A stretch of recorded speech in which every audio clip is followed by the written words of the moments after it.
Hi everyone, welcome to the show. We are live once again. Last stream of the year on my channel. I have the pleasure to have Fred once again with me on the panel. Hi Fred.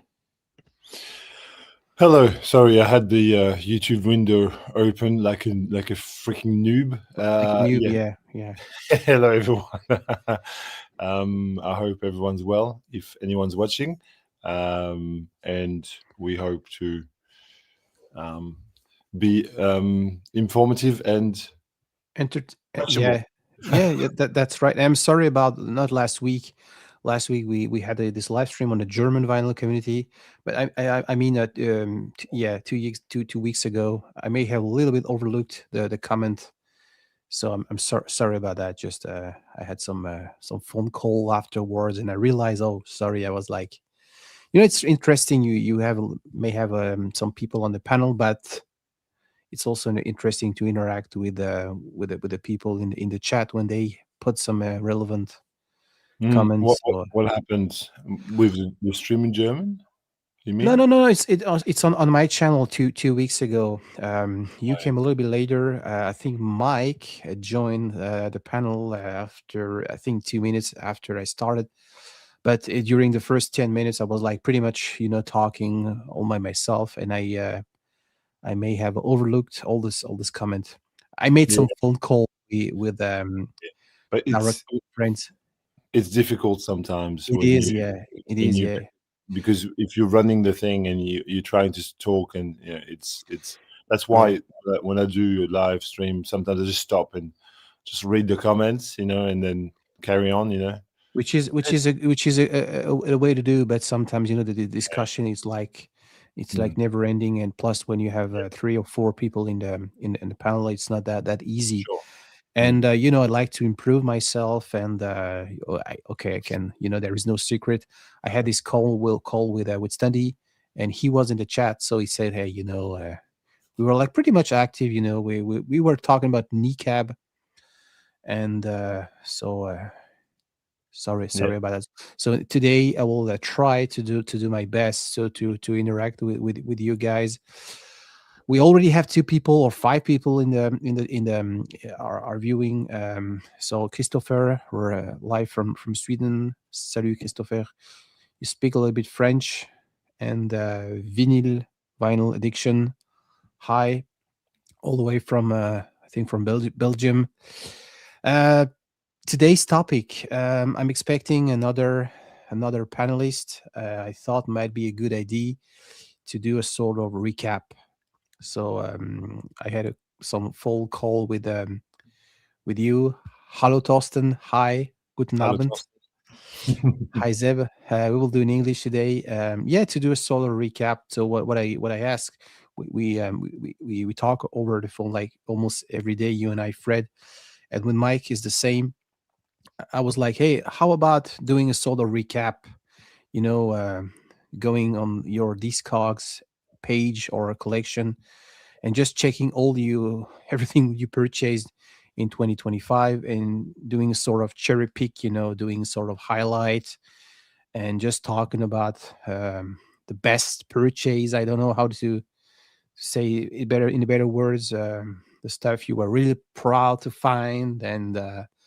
Yeah, so this is what I did. I went to my Discogs page and I was like just taking notes. Oh, this album. Oh yeah, this right. This was important. I was so happy to find this one.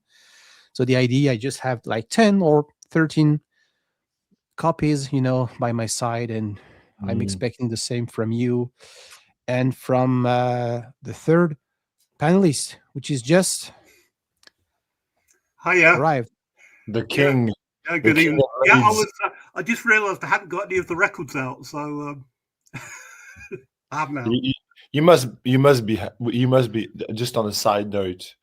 I saw Leeds hammering of Chelsea this week. I was like, yes, well I done. know.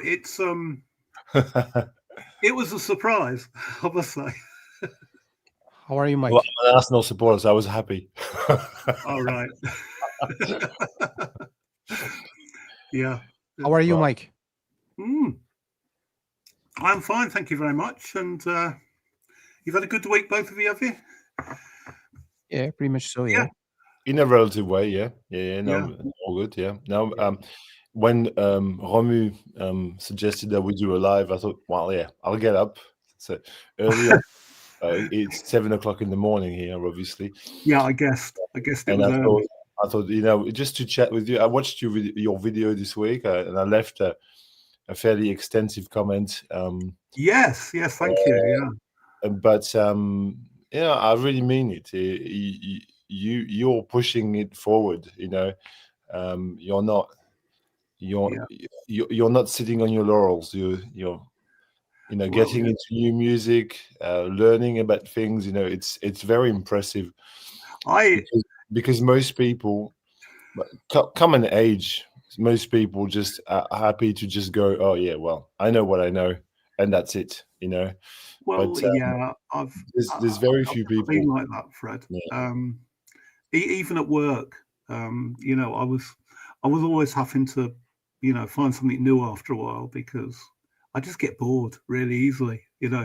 So with music, I sort of, cycle around sort of various genres and various types of music. Yeah. Stuff that I'll always come back to, and yeah. So To reply to this question, oh yeah. Oh, yeah, that was a single that I was really surprised to find in Jumbo Records in Leeds. Yeah, it's they also didn't have the album, just the single. Yeah, it's also on Efficient Space on the same label. It's wonderful. It's a beautiful little single. Yeah, I'm glad that I've got it too. Yeah, on the shelf. So that's Keanu Nelson. But it's interesting because you would have never bought that single without the input of the first thing, which is great. It wouldn't have registered at all. I mean, this is it. This is why I like doing this live stream because, I'm always being triggered to buy something else to look for some, other stuff. And I'm gonna refill my coffee. I'll be back. Just keep and I have to thank you because I watch your video and I really like it, and not because I get mentioned lots of time, but partly because at the very beginning you mentioned this artist, this album. Yes, and, King Creosote. As you see, I don't have the physical copy. I went on Spotify earlier this morning, and I give a fair hearing to this Astronaut. It's Appleman album, and I really enjoyed it. Oops, sorry. Yeah, and I really enjoyed this new form of folk. Can we say something? Yeah. Yeah, it's sort of indie rock sometimes, isn't it? Or sort of but it is very sort of folky. I think he's really good.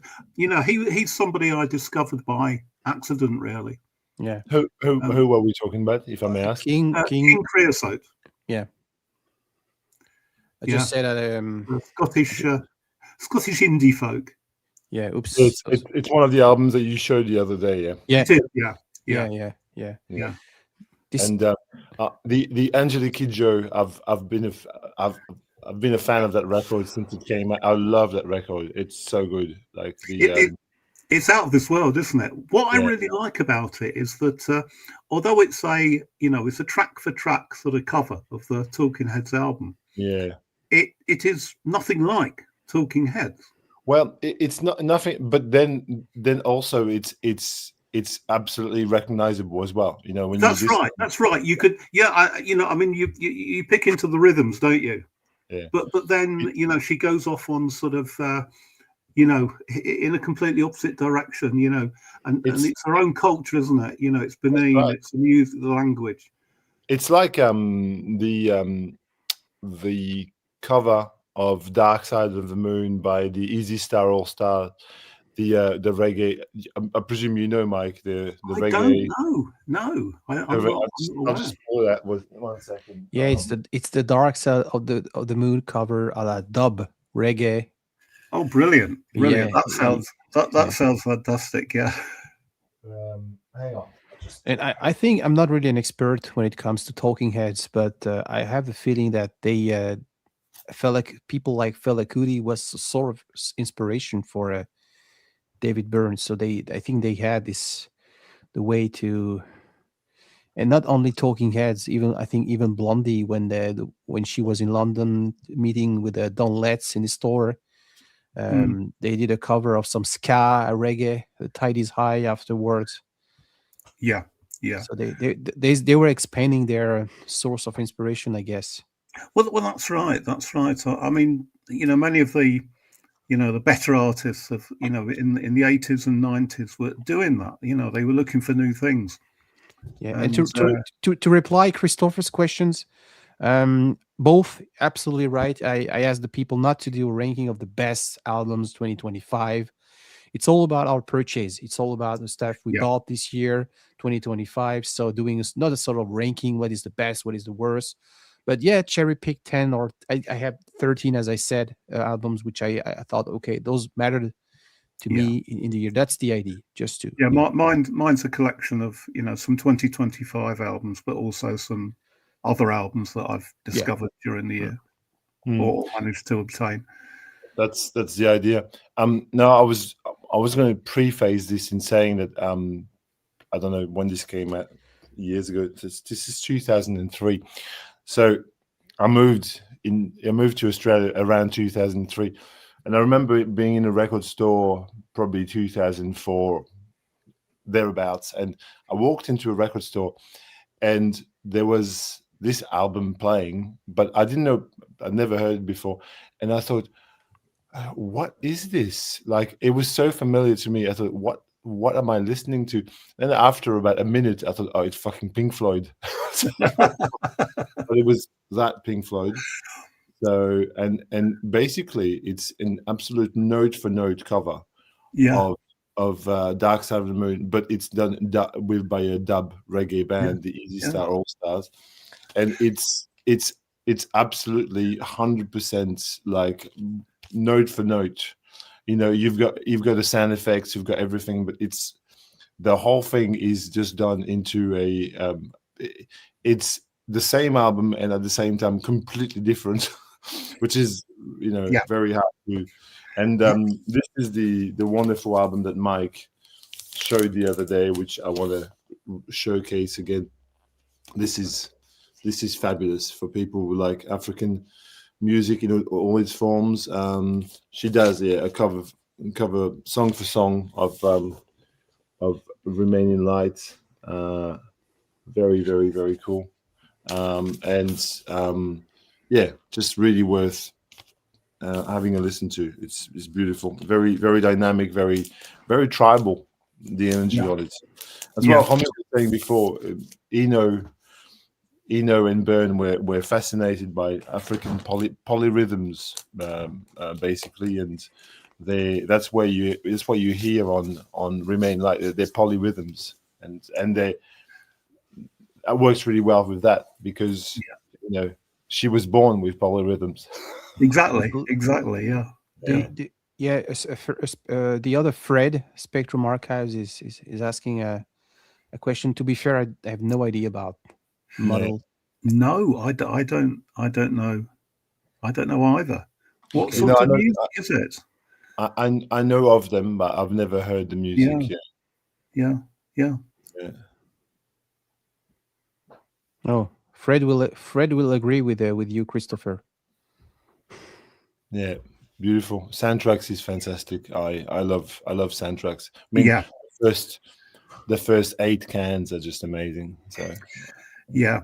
I mean, I really like soundtracks, but one of the films that is soundtracked on soundtracks is a late 60s sort of.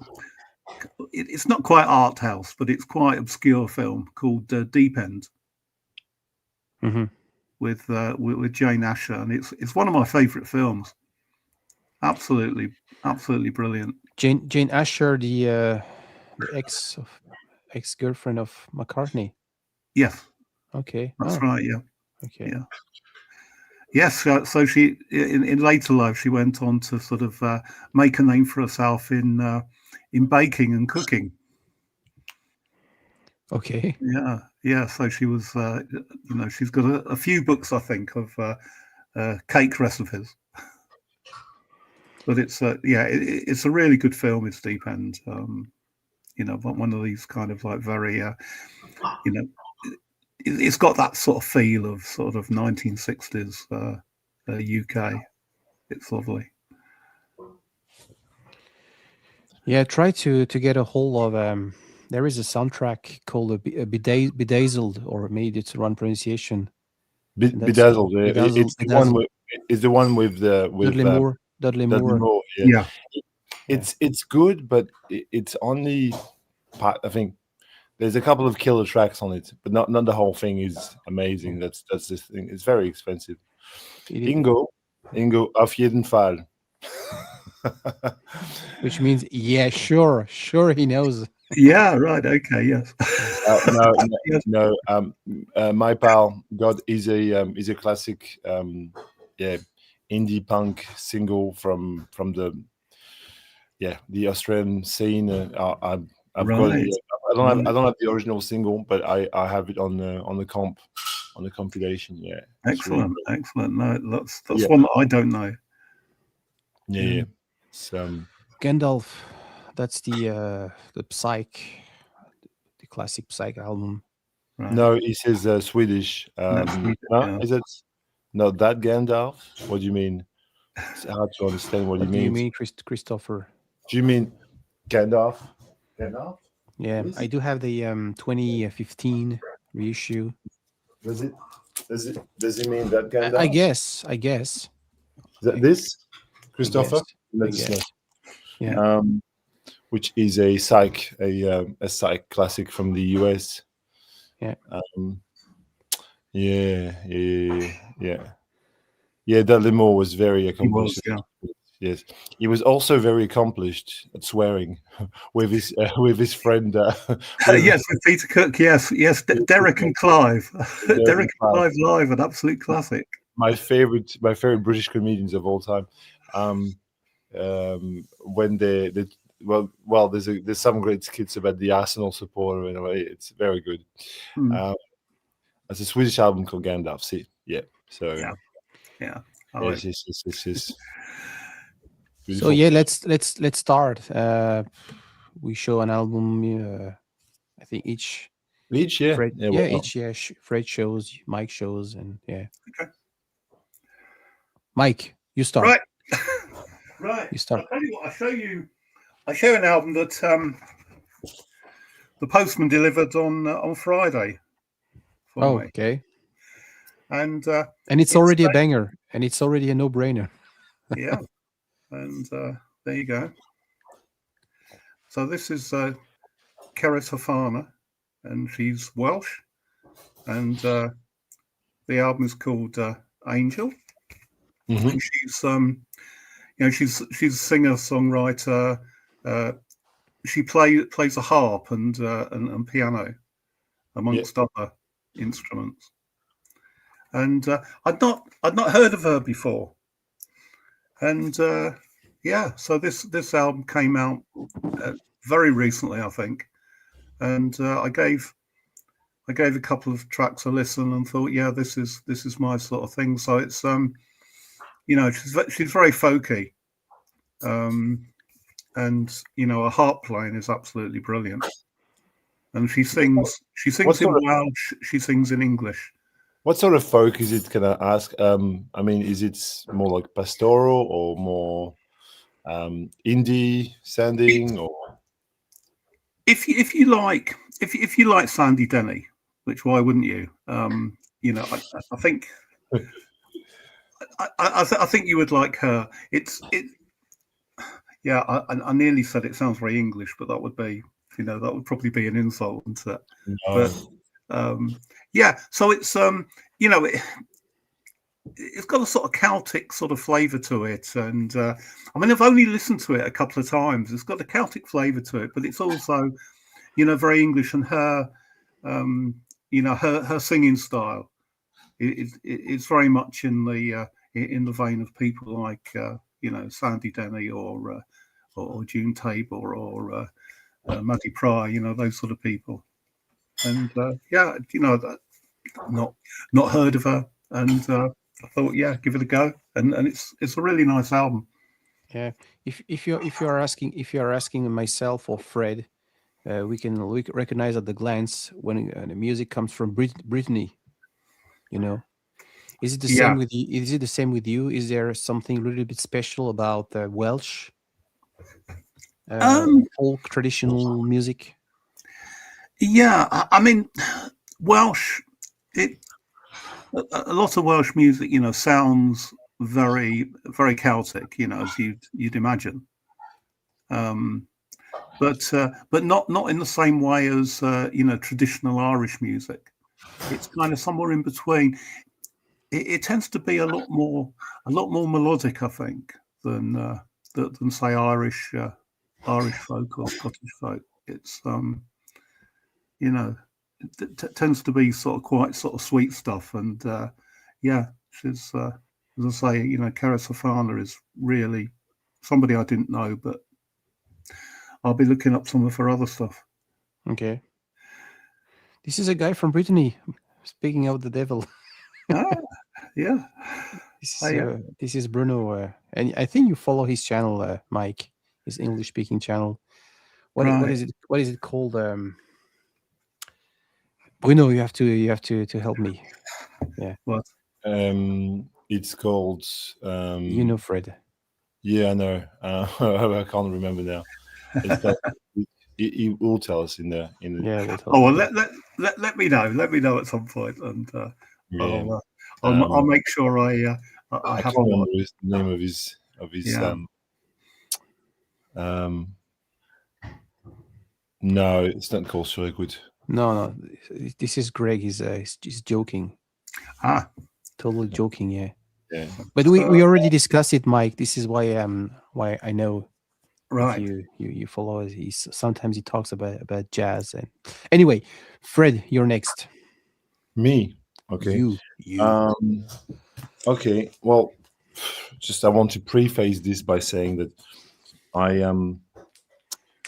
I broke down my list into the records that the recently released records that I got this year, not necessarily from 2025, but in the past couple of years released, and the originals that I was looking for that I got this year. So I think it's going to be quite varied. Good.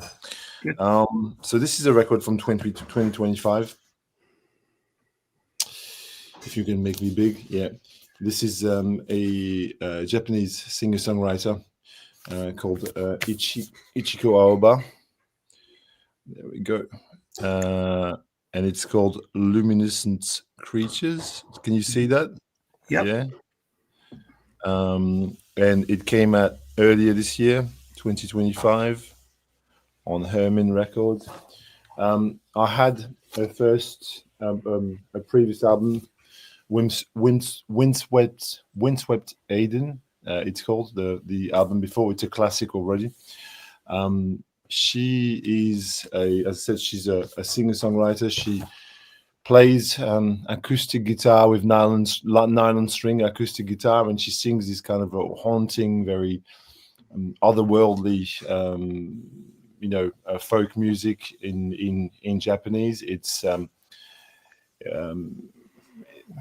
it's very sort of fleeting, very lovely, gentle, but yeah, as I said, kind of bewitching, kind of beguiling, and music.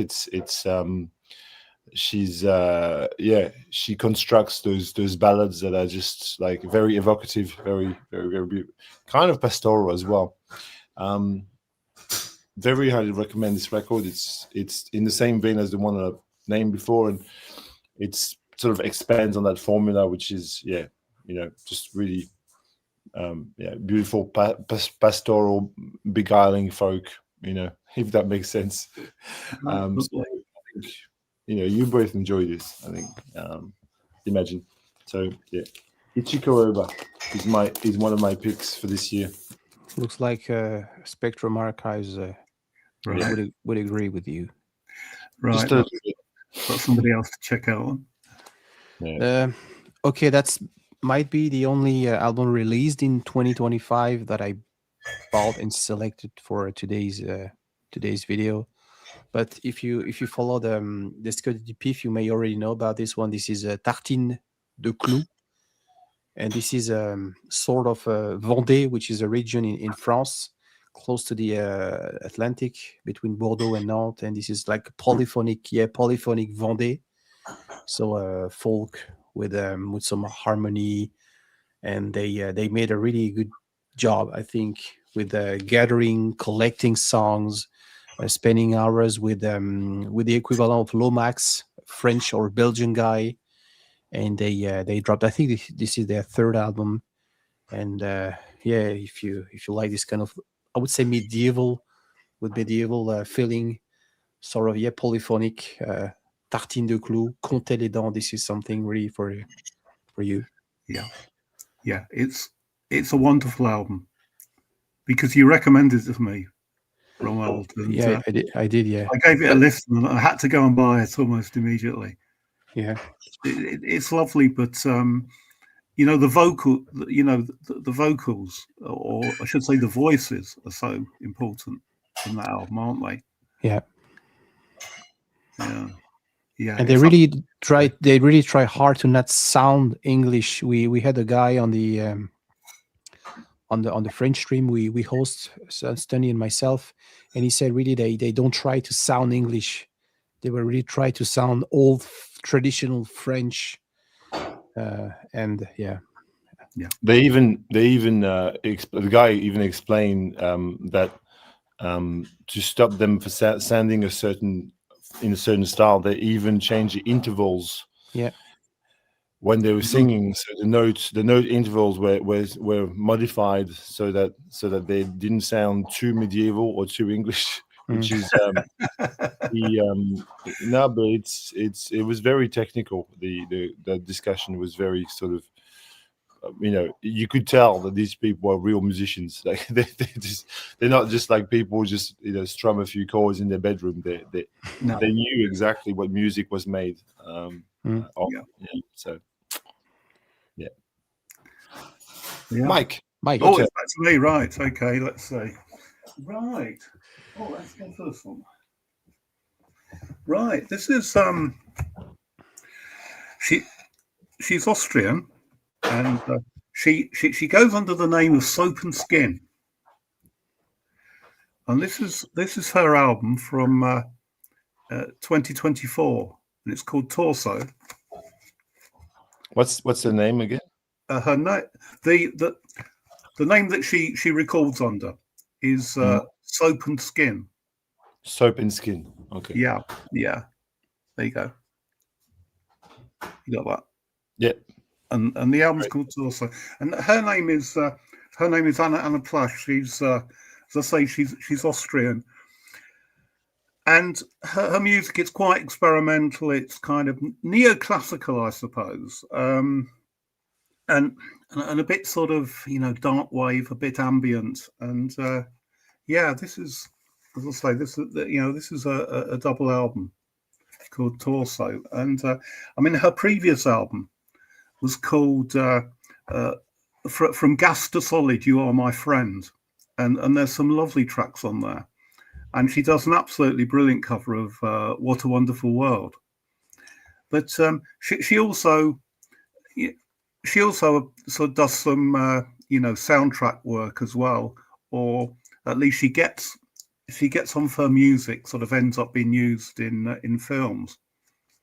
And there's an Austrian film called Corsage about the Empress Elizabeth, who was the wife of Franz Ferdinand, and it's a rather strange film. It's about, you know, it's all about her, and, you know, Franz was going off being unfaithful. She was getting older, so it's in the year of her 40th birthday, and she's become quite obsessed about her image and everything, and she takes a younger lover, and it's just a lovely film. But there's a track called Italy, and it's used right at the end of the film, and and as I say, the track called Italy is one of Anna Plash's, Soap and Skin, and it's not on this album. It's on the previous album.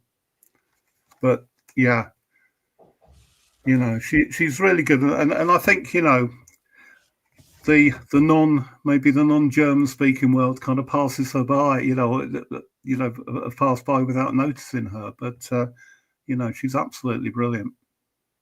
We've already covered French traditional folk music, Japanese folk. We've gone to Wales. We've gone to Austria. I think this is going to be the most diverse stream ever recorded. Well, let's see if we can break the record, whatever that is. I'm now going to go to Portugal. Here's an album that's not from 2025; it's from 2024, but I bought it this year. I only became aware of it this year, so I mean, I'm just going to include that because I think just 2025 for me is it's a bit too narrow.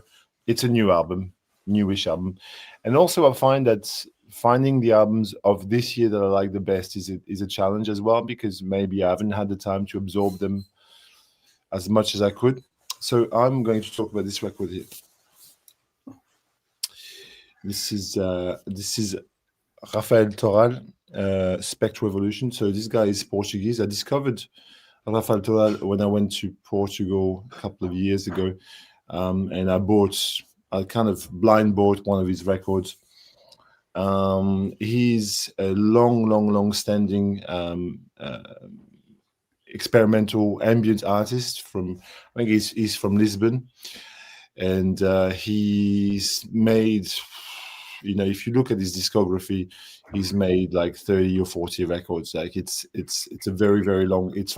He's been doing music since the 90s, and this is his latest album, or actually not anymore. I think he's put an album this year in 2025, so it's the second latest album, and it's a beautiful, unique sounding ambient album where he's incorporated bird sounds and modified them through filters, and you've got these layers of gentle ambient music, where you've got these beautiful, modified bird. There's even some Australian birds on this. Like I can recognize some magpies on this record. And it's such a gentle listen. You put this, and it just takes you into another. It's again with Ichiko Aoba, very otherworldly.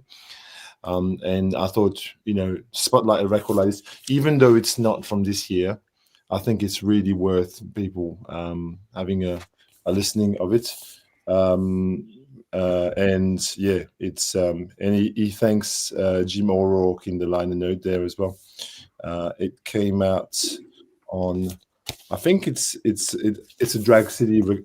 It is on Drag City, which is easy to find. Oh yeah, yeah. So yes, so yeah, I think Mike, that would be definitely in your wheelhouse. I would say.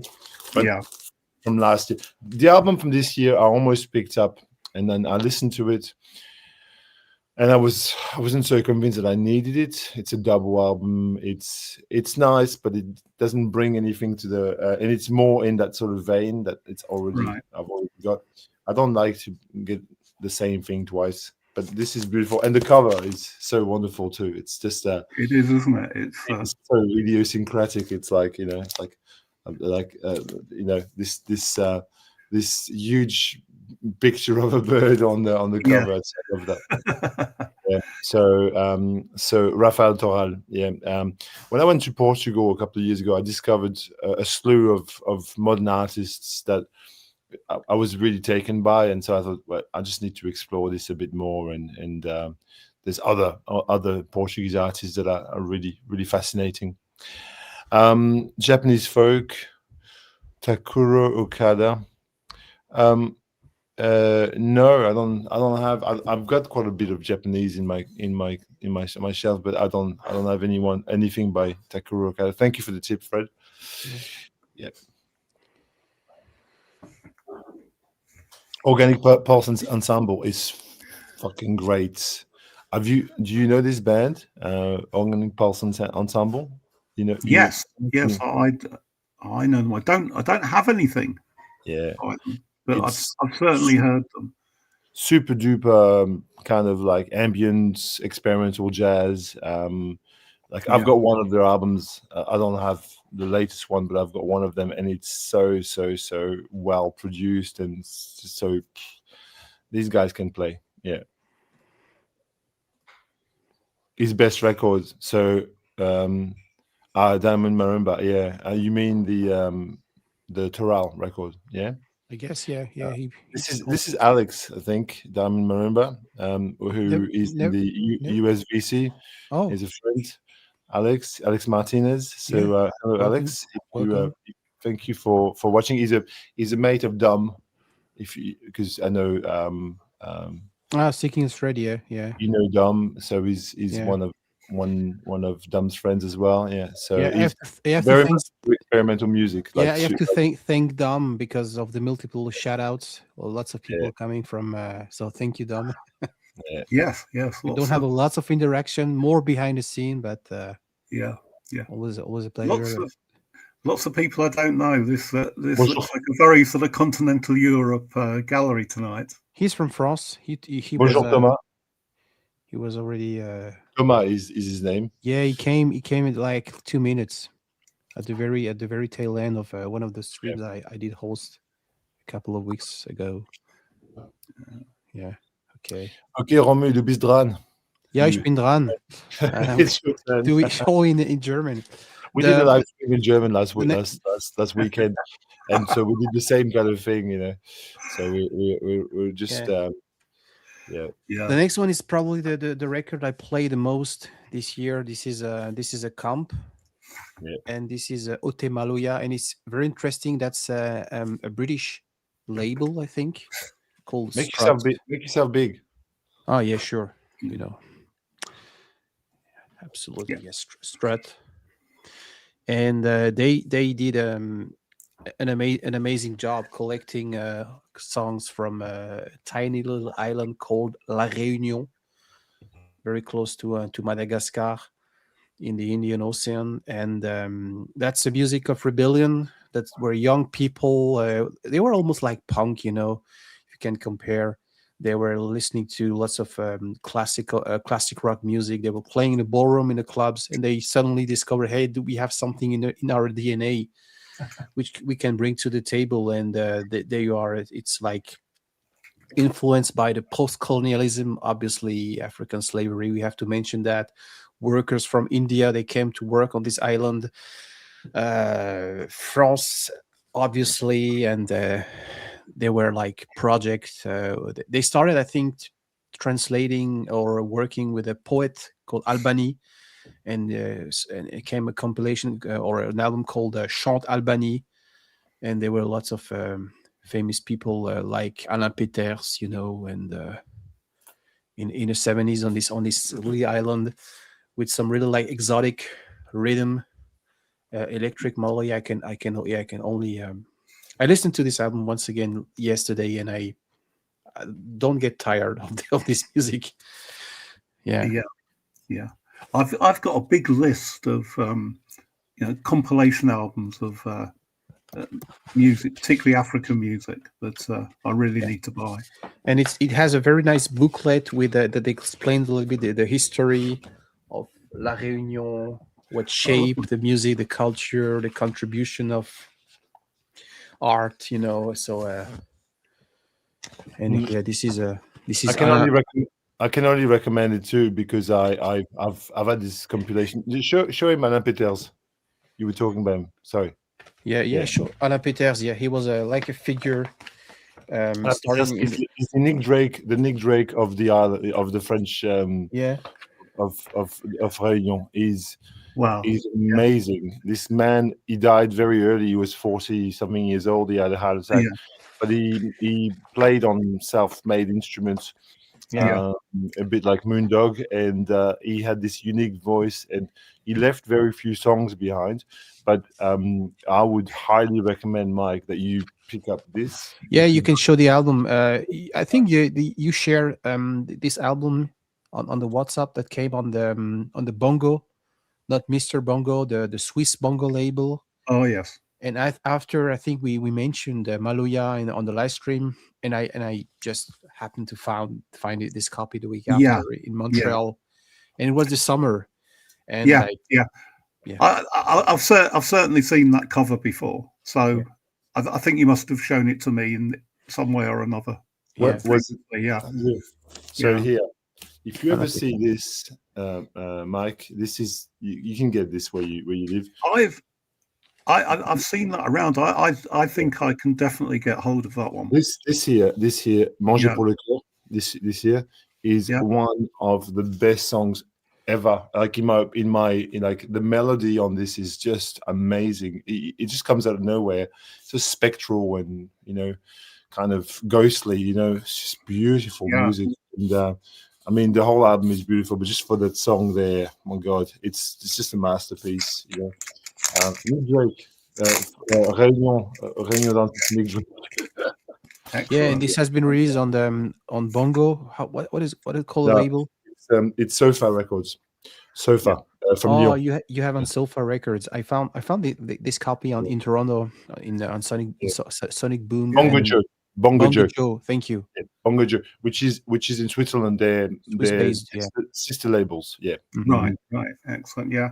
I mean, you're talking about Japanese sort of ambient music and stuff, and this one is from a couple of years ago. It's from 2022, I think. Is it? Is that? Are you there? Yeah. Okay. Yeah. Hattis Noi. That's spelled Noit. Yeah. And she's based in Bristol, I think. And this is very, very sort of ambient music. Can you bring the name? Very, very Japanese. And can you bring the name closer to the screen so we can see it just a bit closer? Yeah. The name of the artist. Yeah.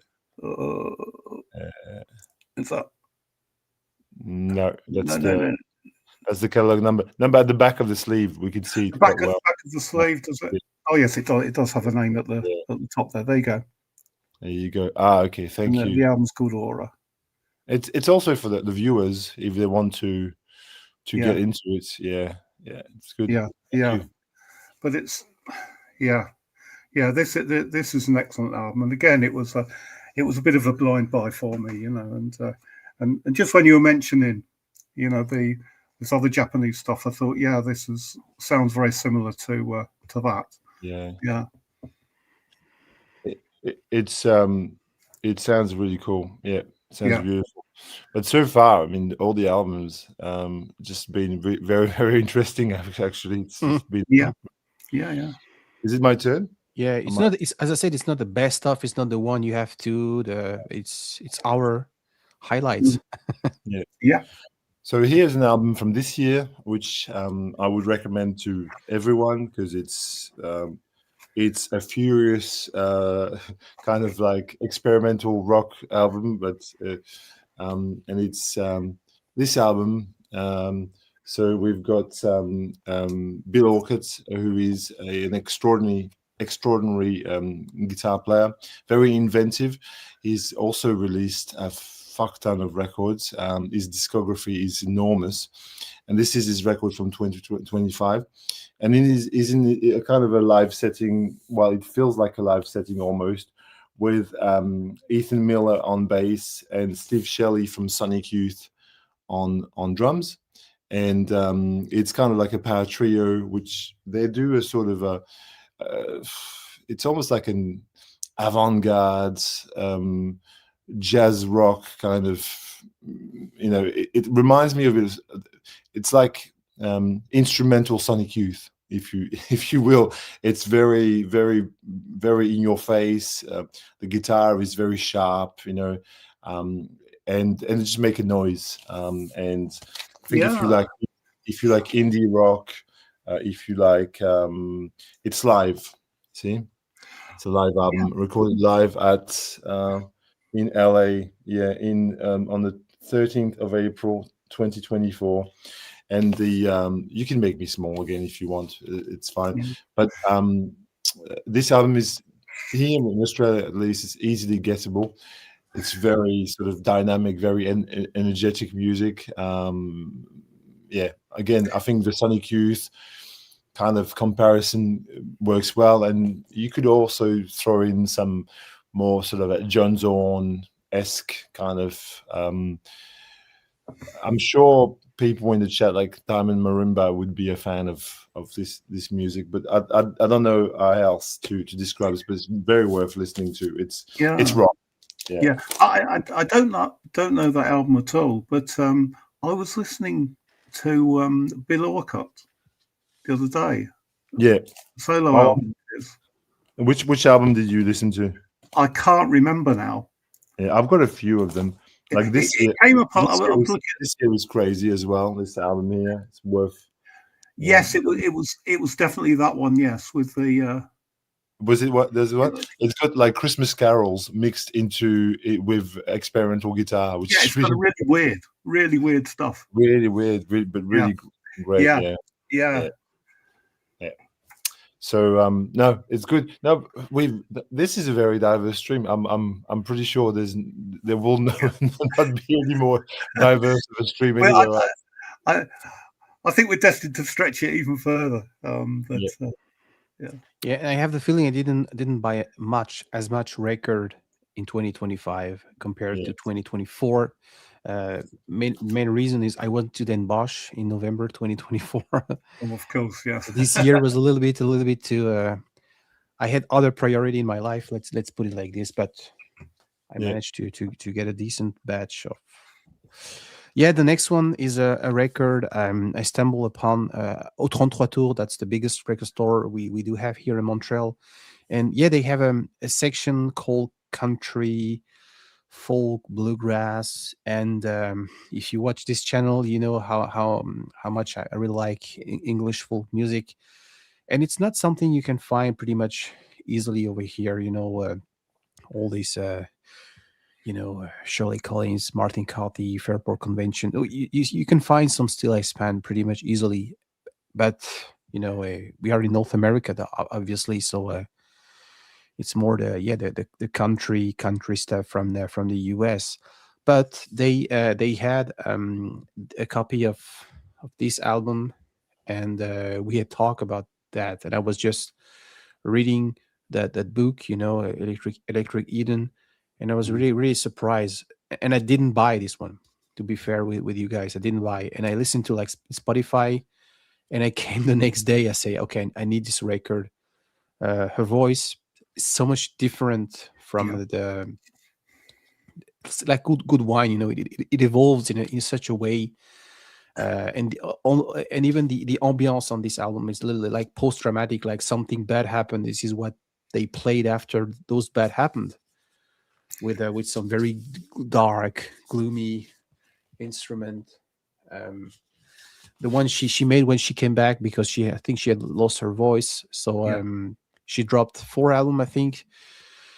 Archangel Hill, that's the latest album she made. Yeah, which is lovely. Which is very lovely. This is a 2016 Lodestar. And there is a song on this one called Sur le bord de l'eau. And Sur le bord de l'eau, that's not a French song. That's not a French-Canadian song. That's a Cajun song. That's all the people they had to escape from Acadia, so New Brunswick, to Louisiana, and they kept the French culture. And you can still feel the not the loneliness, the melancholy, in those lyrics. And she sings it in a very, very perfect way. Yeah. So this is Lodestar, yeah. I don't have that one, but I do have 2 others. I've got there you go. That's Heartsease. That's 20. That's 2020. That's the one during COVID. Yeah, and then we've got Archangel Hill, which is the latest one, and I think it's her best. And really, for somebody in their 80s to still be producing excellent music like this is it's quite something. It's quite unusual, because I don't know if you know that Martin Carthy recently released a retelling of his debut album. So this was 60 years on from his debut. He recorded it again, and quite frankly, it's not very good. Okay. It's a real disappointment. Yeah. Shirley Collins had to reinvent herself a little bit. In the book, it says that she found out that Ashley Hutchins had cheated on her and lost her voice as a form of trauma as a result, which is really a really strange thing, but never sang again until, well, then she did sing again and she sounds different. but still, her albums from back in those days, like Anthems in Eden, for example, just magical stuff. I mean, it's very, very, very absolutely, beautiful. absolutely. On the album, you showed Mike. There is a song called "Hair on the Mountain." Yes, which is a traditional song. Did she do it on the day with Davy Graham? Yeah, folk. I know Yeah. it was one of her early albums, but I mean, it's a track that sort of appears on so many English folk albums. Yeah, and I think I discovered on Spotify a version she had made prior this album, folk New Roots, which came in '64, I guess. Yeah. By the time she was like traveling in the US, late '50s, and all those versions are interesting. I have to say, even the latest one. Yeah, absolutely. Patrick, so good. Hi, Patrick. Dankeschön, Patrick.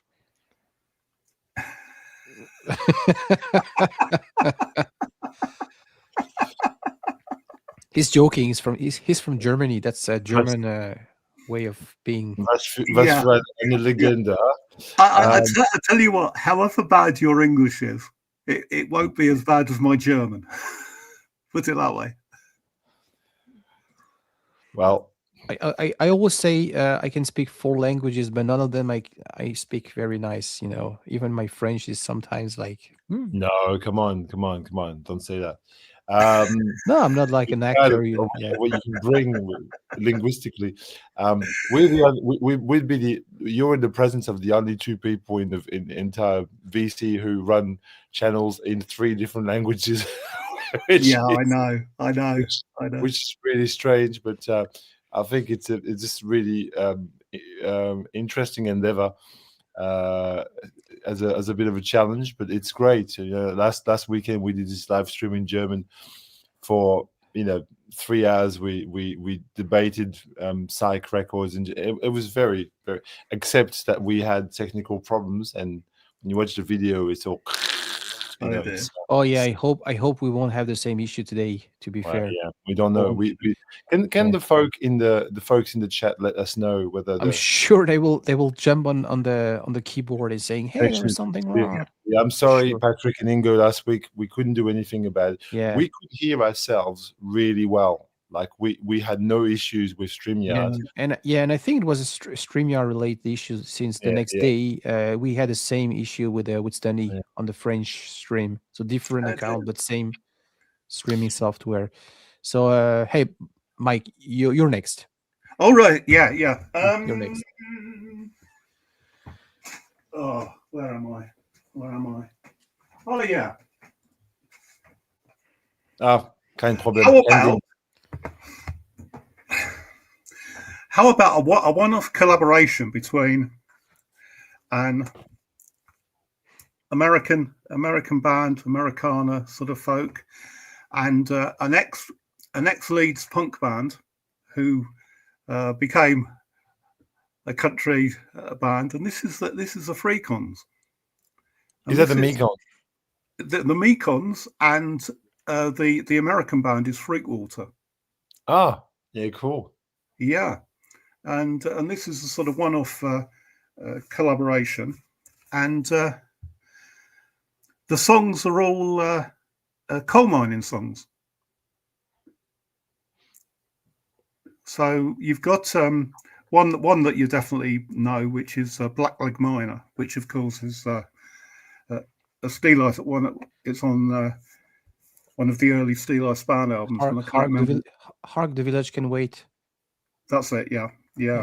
And so it's got a lovely, I mean, there's allusions there to the very vicious miners' strike in the 1980s when the Conservative government tried to smash the unions, and they thought they'd go after the biggest one, the mining union. But yeah, this is an absolutely brilliant album. As I say, it's just a one-off, and I'm hoping that one day they'll do something again together, because it's really it's really something special. Yeah, you already mentioned that. I have to listen to. Yeah. Oh yes, I did, because I picked it up for very cheaply. It was in a record store sale. So so it was really really good. So that's my that's that one then. I remember on this Folk Britannia documentary I keep on mentioning. I think on part 4 there is this story about the guy who was a very supportive when the mining were on strikes. Dick Gogan, how do you say this? Dick, it's Nick Gorgon. Yeah, Gogan. Yeah, Nick Gogan. Yeah. Dick Gogan, Scottish folk singer. Dick Gorgon. Yeah. Mm. I never see those records over here, but it's yeah. I mean, it was it was a very divisive few months for the country. Yeah. I am going to go next. Sure, it's your turn. And it's going to be a CD, because this album only exists on CD, so I can't. There's nothing. Okay, bye. How dare you? How dare you? How dare you? No, it's fine. It's fine. It's only music, stupid. Yeah, I'll take you. Okay, you can make me big because you can see then. The next are a legendary 3-piece band from Sydney. They've released, again, just like with Bill Orchard and Rafael Toral before, they've got an extensive discography which spans since the early 90s. Their first album, Sex, was in 91 or something like that. So I've got probably about 10 next albums, and I'm not even close to completing the discography. This is their latest album. So what makes the next interesting? So they're a trio, and they play a mixture of post-rock, jazz, and ambient and electronic music. It depends what album you pick them on. It can vary. The style evolves. For example, Hanging Gardens from '98 is very post-rock. I would say it's one of the best post-rock albums ever, because it's so light and this, we're more in a sort of experimental ambient slash jazz trio kind of mode. Now, why is this on CD only? This is from this year. It's because it's a triple album to start with, and to put this on record would be just an endeavor that they're not prepared to go through, because they know these records don't sell a ton. The trio is bass, piano, and drums, and I've seen them live, and they're very, very inventive. They're very sort of like they're able to take textures and just elongate them, and it's really wonderful. What was I going to say? Yeah. So with this album, I was going to say something. Oh yeah. So what makes the next specific in you can make me small now if you want. What makes the next interesting is that they conceive their albums as a jam session, and so they will play for an hour, 2 hours, and then what they've played appears on the record. So often their albums work better on records because you've got 60 minutes in one go of a track. The track goes for 60 minutes. So it's something that you can't really just go and listen to one track by the next. It's an hour, So here, look at the track listing. This here, for example, is basically 57 minutes long. See this? All right. See? 57. Yep. That track is 57. So that's what makes them really specific, really special, is that they're going to make music that is improvised in nature. They work out a theme and then they just go for it, and it is just put some effects and everything. This is their latest album. It's really, really, really worth listening to and getting into. It's just an absolute genius piece of music, but you need time for it. Okay, it's Chris Abrams.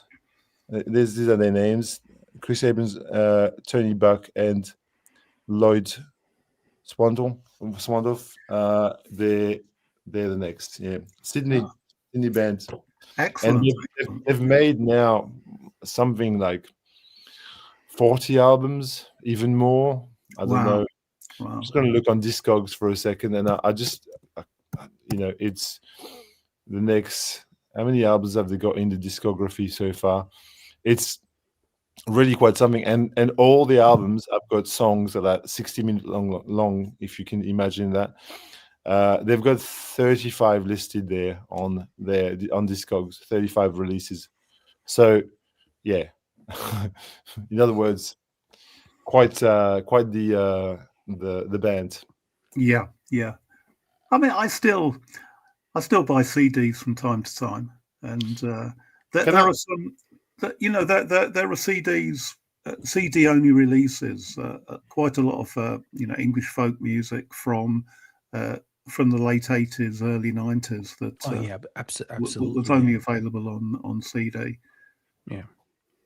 Can I answer? Hang on 1 second. Yeah. Can I answer the question for Escala Carbilic there whilst I'm here? We can talk about Gotet for a minute. This is one of my favorite bands from Australia. Gotet. He's asking. Yeah. First album, really great, kind of modal jazz with some electronics. I bought this when it came out at the time, 2017. Yeah. On LASAP. I was sold by the hype sticker. Second album, probably my favorite. Gotet 2 with more electronics. Okay, this one I would go for. Bruno, it's fantastic. Got a lot of covers on it. Lots of Alice Coltrane and José Wilno from A Weather Report, Jean-Luc Ponty. Lots of this is space jazz basically. It's like modal jazz with electronics through, a bit like Sun Ra, but all right. bit more structured, would say. 3 is really good too, in the same vein as number 2. This is quite different though. This Meditation is an ambient record. They just went and did something completely different. Meditation Suites. They've just changed the formula a bit and just gone really sort of slow and ambient. And the last one that I've got, there's one that came out this year that I haven't bought yet because, well, I've got 5 Gotet albums. I don't need to buy everything, but this is really wonderful. It's Gotet plus strings. This is like a trip hop record. Effectively, it's got this kind of trip hop feel. It's a jazz record, but with like a string ensemble. And this is from 2024, I think. Yeah, 23 or 24.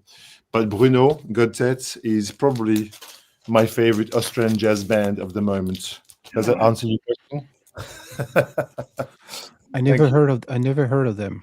Oh, it's they're just. No, I'm kidding. I'm kidding. You sent me a VCLT. You sent me Uh, there which record did I send you? Which one did I send you? This one? No. the second with the blue cover. The blue. No, no, no, no. It's amazing. This record is amazing. Yeah. That's why I sent it to you, because it's my favorite, my personal. Favorite. I couldn't remember that I sent it to you. See, I just I've sent you. And I played the other day. I had some friends over here, and I played and really liked. And the guys tried to learn how to play the bass guitar. So he's looking for stuff with a predominant bass, the jazz rock stuff. And I played this record, and and he really enjoyed that. So I spread the knowledge over here in Canada. They're great from Sydney, and the guy who is the founder of the band names himself Godriguez. I fucking love that. He's the leader. He's the band leader. Godriguez. Wow. That's really so good. I'm not really a nerd when it comes to space jazz, but it's nice. So Bruno got an answer. I love this because it's great. We're showing records that we've picked up, but if we can show other records at the same time. Sure, yeah, absolutely, yeah. When some people ask interesting questions, who was next? Is it Romu? I think. Yeah. Oh, this time in the screen we're in the right order, because before we were not. So right. It's good. Yeah. Okay. You kicked me out because of my CD, and now we. No. Yeah. You've been demoted to the bottom position after that. Yeah. Yeah, I know. No. It was much better before, because then it's the right order. Yeah. Yes, it still goes around. Okay. That's the next album. I'm really happy to. That's a new record. No, that's a record. We are talking about stuff we bought. We bought. I know. I'm just cheating on you. Just carry on. So this is the Bird Yanch 60, not even sure, 64 or 65, and really bluesy. This one really I think was like Brownie McGee was one of these idols. He finally got to meet at the end of his life. And this is before Pentangle, before he even did those records with John Renburn. So not that jazz, as I said, really sort of a blues feeling on that one.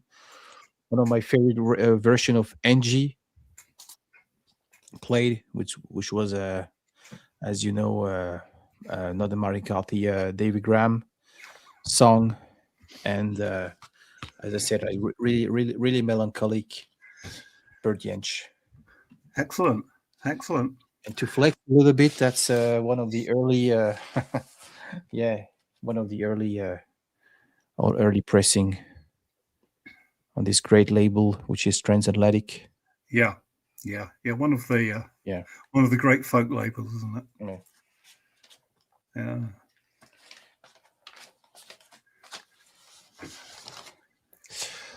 Mike. Right. Okay. As you've shown a bit of Bert, I picked this one up. It's an album from the 70s of Bert, and I got it for half price. Yeah. Other sets. So you've got Martin Jenkins on mandocello and violin and flute, and of course the great Danny Thompson is playing the bass on this. But yeah, this is a nice nice issue of the album, because all of the tracks on this album are if I can find everything here.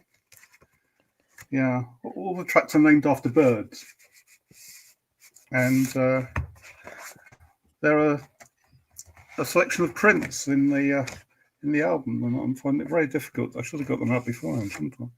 So you've got you got the title track, which is Avocet, which takes up the whole of side one. The album's completely instrumental.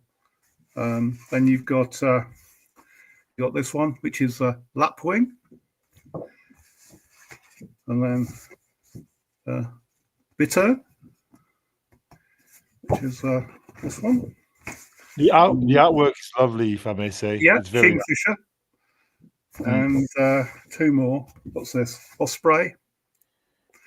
And finally, the Gala Kittiwake. Yeah, so yeah, it was half price. Now,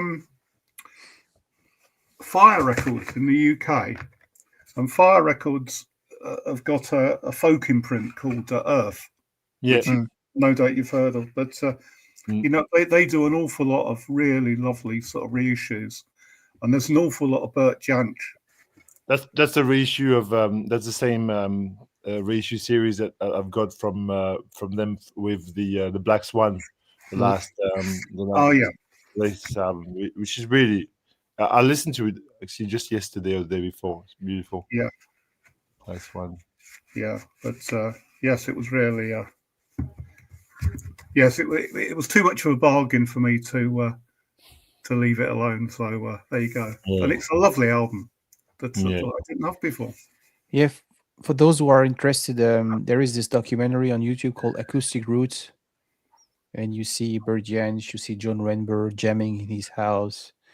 They go back to Scotland because he's from Scotland, with some legends of the folk scene, and Briggs, and yeah, it's like a little bit bitter because he once said some people make money and some people don't make as much money, but their influence like remains. Yeah, and he didn't end up like billionaire or being a rock star, but yeah, I'm really I really like to expand my collection. Mike, you send me a lovely VCLT. That's his album he made with John Renburn. Yeah, that's a lovely album, isn't it? Oh yeah, yeah. Fred, you're next. Okay. Well, I'm hesitating because really the album that I've discovered this year that I enjoy the most is the one that I sent to Mike. But if Mike was going to talk about it, I can talk about something else. But no. I got the album out, but I knew that you would show it. Look, we've got enough material to. I mean, I was going to show something else as well. Yeah, I feel I need to talk about this because I've poisoned too many people's ears with my Kenny Nelson fanboy ways, and it's just a lovely outsider. Well, it's not folk music, but you'd say outsider soul, because his vocals are very, very soulful, very, very, very innocent, almost. Again, I used the adjective otherworldly before, but I think it applies to this as well. He's a First Nations artist who lives in a remote community far north Australia, and he's basically autistic. He is non-verbal at the best of time, and he got together with, well, he was put in contact by his community center with a musician who just basically led some very basic the synth tracks, and he just sings on top of them, and it's totally original, and it's dynamite.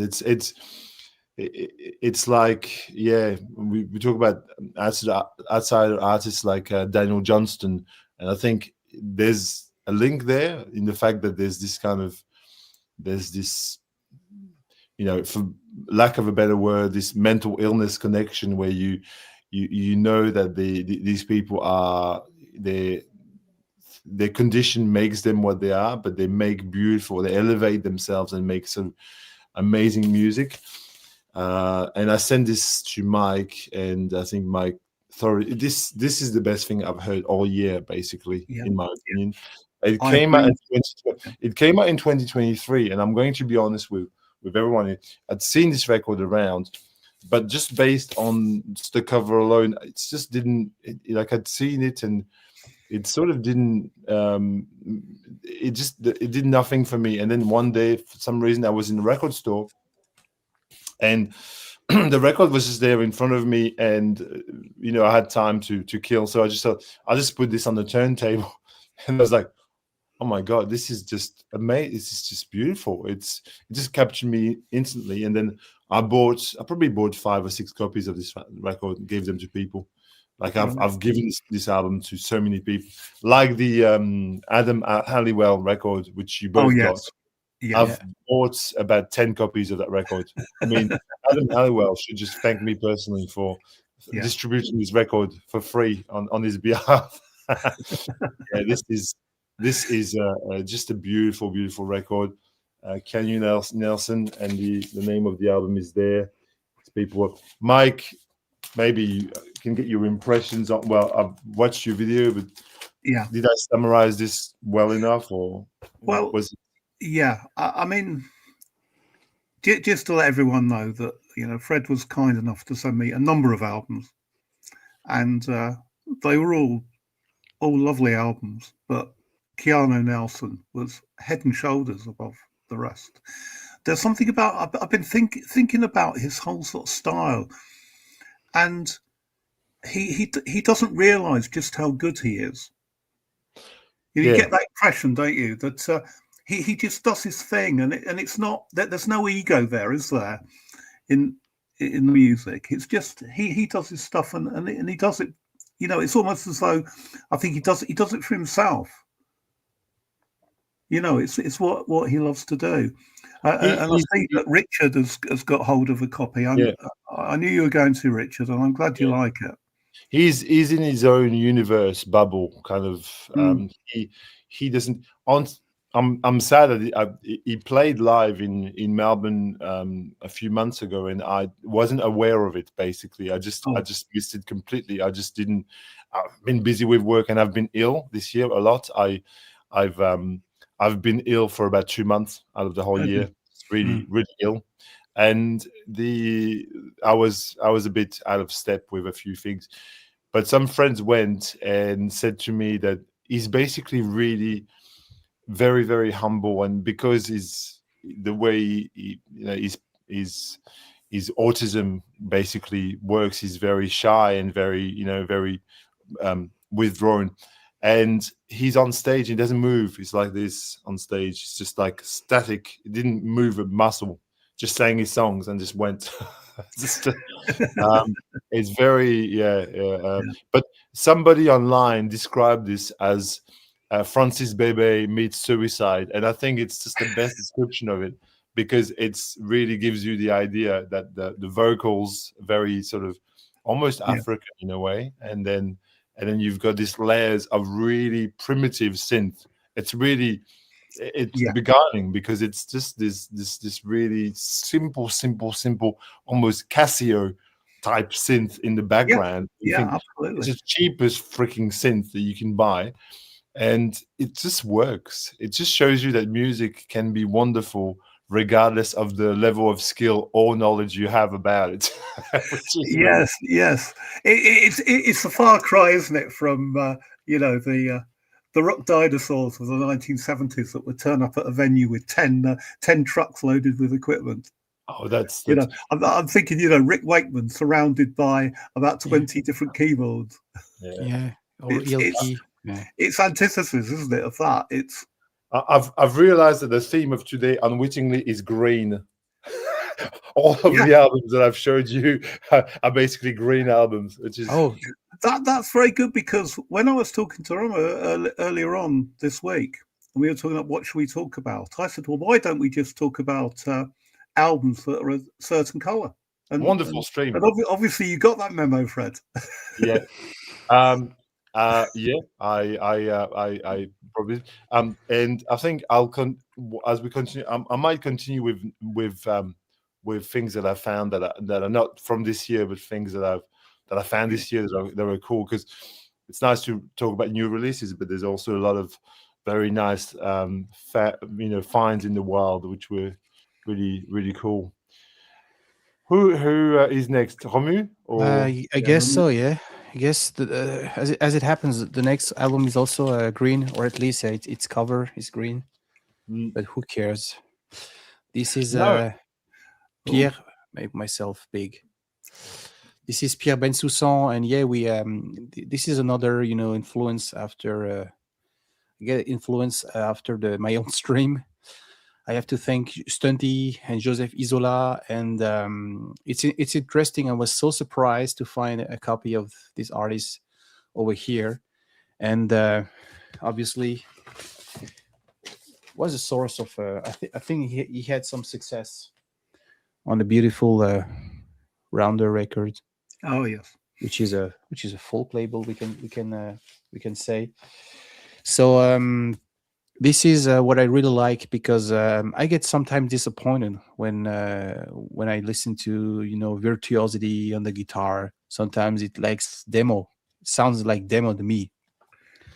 But this is clearly no such. This is really an album with technique, as I say, with virtuosity. It works as an ensemble. It tells a story. It goes in Oriental direction. I would really recommend it. He's the French Davy Graham, basically. Yeah, yeah, sure, yeah. He is. Yeah. And I try to, I know some people in the American VC, they talk about genius at the guitar, and I try to say, hey, look, you can really, you just give a try. We know about Davy Graham, Hendrix, or whatnot, but yeah. And they're so cheap to buy in France, those albums. If you go to France, and for Mike, who's in England next door, you can get those albums for nothing. Basically, they're just 10 euros a pop.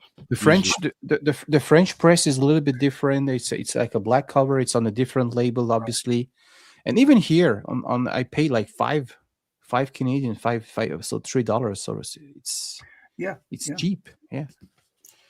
Not the music. I see very little. I see very little sort of French music, at record fairs. But when I do, it's not expensive at all, because people, I see very little French music. He says, and when I do, I stamp on it. That's right. Yes. Yeah. Especially after Brexit. Yeah.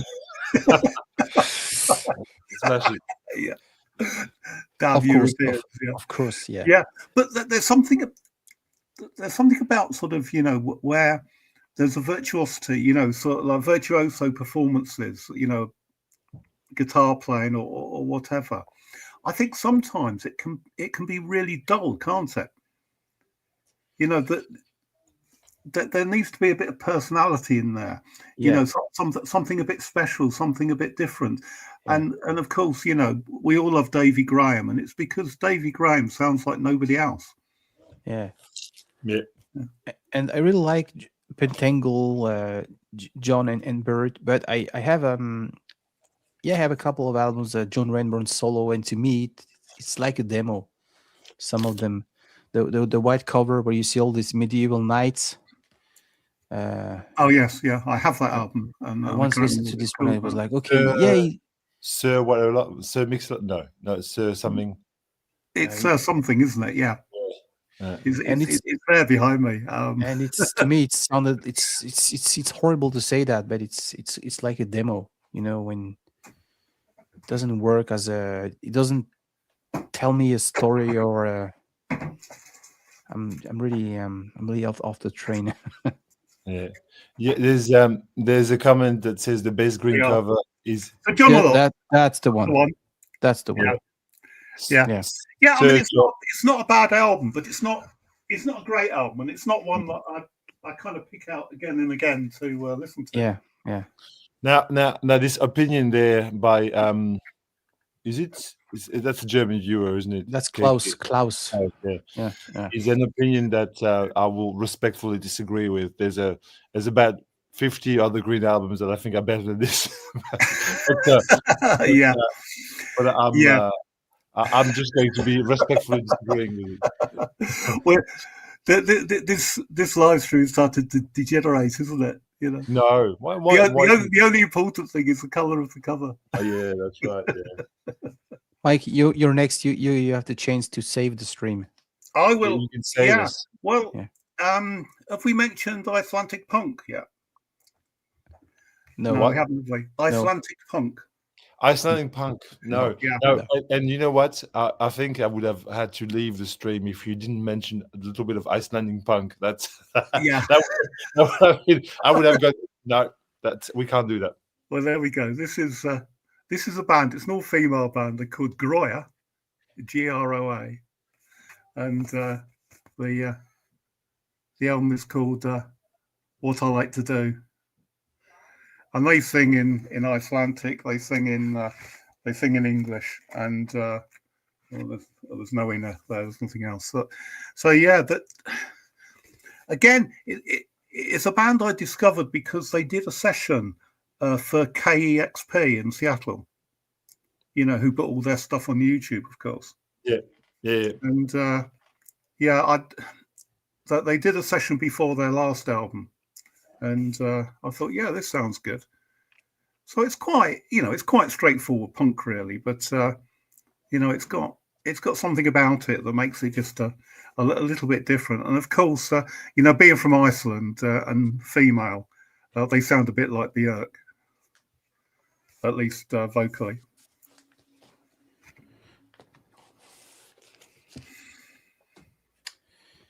Good, Fred.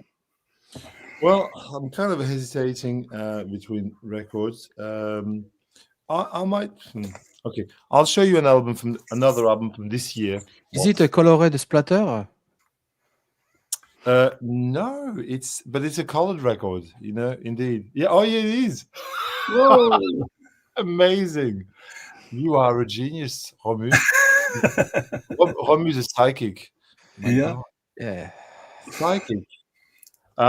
No, it's an album I've already mentioned somewhere. Oh, yes. Yeah. Maybe on my German stream, maybe on this stream, maybe somewhere. This is the latest album by Alan Sparhawk, who is the founder of the band Low, the slowcore legends. His wife, Mimi Parker, died early this year. There he is, the blonde angel. They were a band from Duluth in Minnesota, and they basically set the code for that kind of slowcore along with the Red Ass Painters and Songs Ohio and bands like that, where you've got the template for this kind of music, which is super slow, very atmospheric, moody, lilting. Otherworldly again music, which is played really slowly, which is known as slowcore or sometimes sadcore.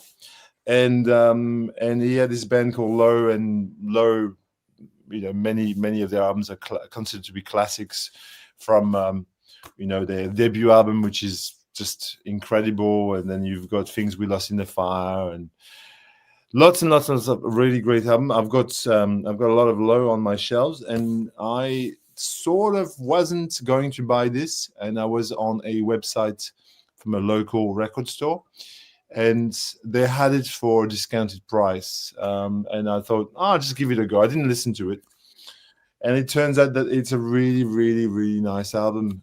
Very memorable. Lots of pop type songs on it. Again, that's kind of very sort of sad, melancholic, moody kind of atmosphere, but at the same time in a more upbeat kind of format. No longer slowcore, but indie rock-ish.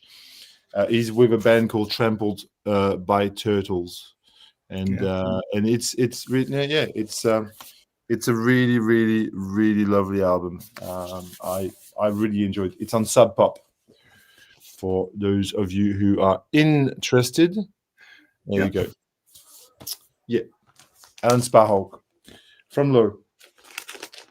Have you got any Low albums? I haven't. No. No. Oh no, and I should have. Oh, look. I mean, you're not the first person to mention them to me. I'll just Yeah. pull out one or two for you that I think are, I'm sorry, I have to. It's a public service. It's a public service announcement. So Yeah, go on. the first album you can't find anywhere because it's out of print, and it's the band refuses to re-release it. Therefore, this is a bootleg on plain recording, which on Discog is still worth about $500. Oh my God. Because it's really well made as well. So I'm glad to have this. Eventually, the band might re-release this album. You can listen to it online or get it on CD.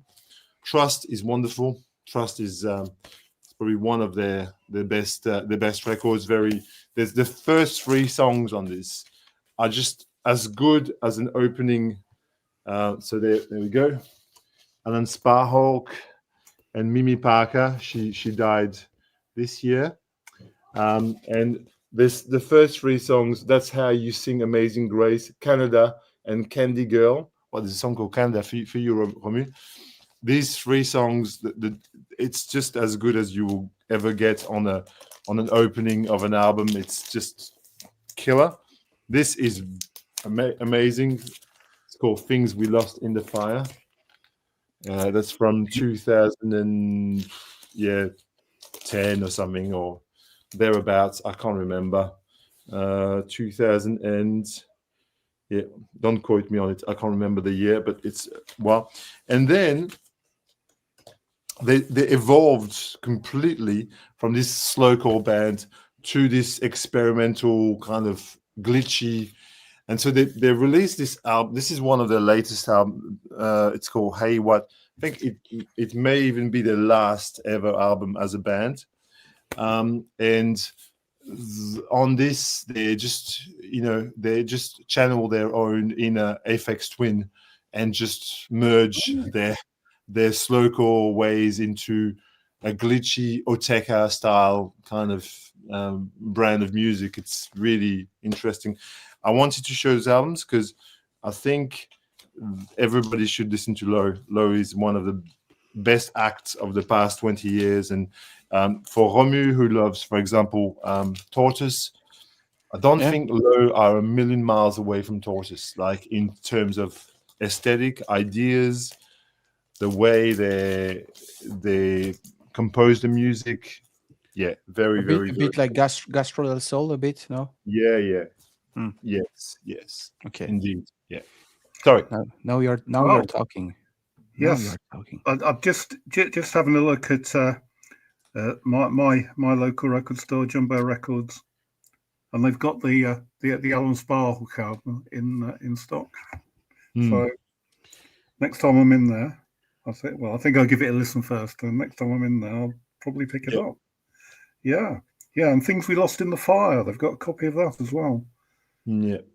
It's very nice. Am I next? Yeah. Yeah. So when I moved over here, I got interested, about the prog scene in Quebec, and recently also started to delve into a post-punk new wave rabbit hole, and I really didn't find anything suitable, when it comes to local artists and stuff. And I think about 1 year ago something, there is a store in Montreal called Le Vacarme, and he had those comp on the wall, and piqued my curiosity. You know what we could do for this stream? We should all hold a copy of that record, and and then you can have a you can have your thumbnail for the video. Sure, good idea. Right, when you did. Yeah, I'm just thinking, why not? Oh, which one is it? It's the blue one. Yeah, the blue one. Yeah. Let's just all do it because we've all got it. Yeah. Yeah, so I was talking about this on my latest video. Yeah. Great. You got a thumbnail now. Fantastic albums, aren't they? That's a comp, and I was surprised because I thought, okay, it wasn't a thing maybe over here in Montreal. I know AOR, Radio Falanis Left, like Corbeau or was really popular in the 80s. But I was really surprised, and I bought several copies, and it's really nice because it's something like local. Yeah, I Yeah, know. yeah, And this is yeah. They this is found their way around the world, haven't they? Yeah, yeah, absolutely. Yeah, I'm glad you guys enjoy, and I also yeah, sent a yeah. couple of the. Uh, Well, it's my sort of thing anyway, isn't it? I know, yeah, I know Fred also. We talk about post punk a lot, and those are local, as I said, local band, pretty much obscure. There is a same sort of compilation that has been released in France on Born Bad called Des Jeunes Gens Modernes.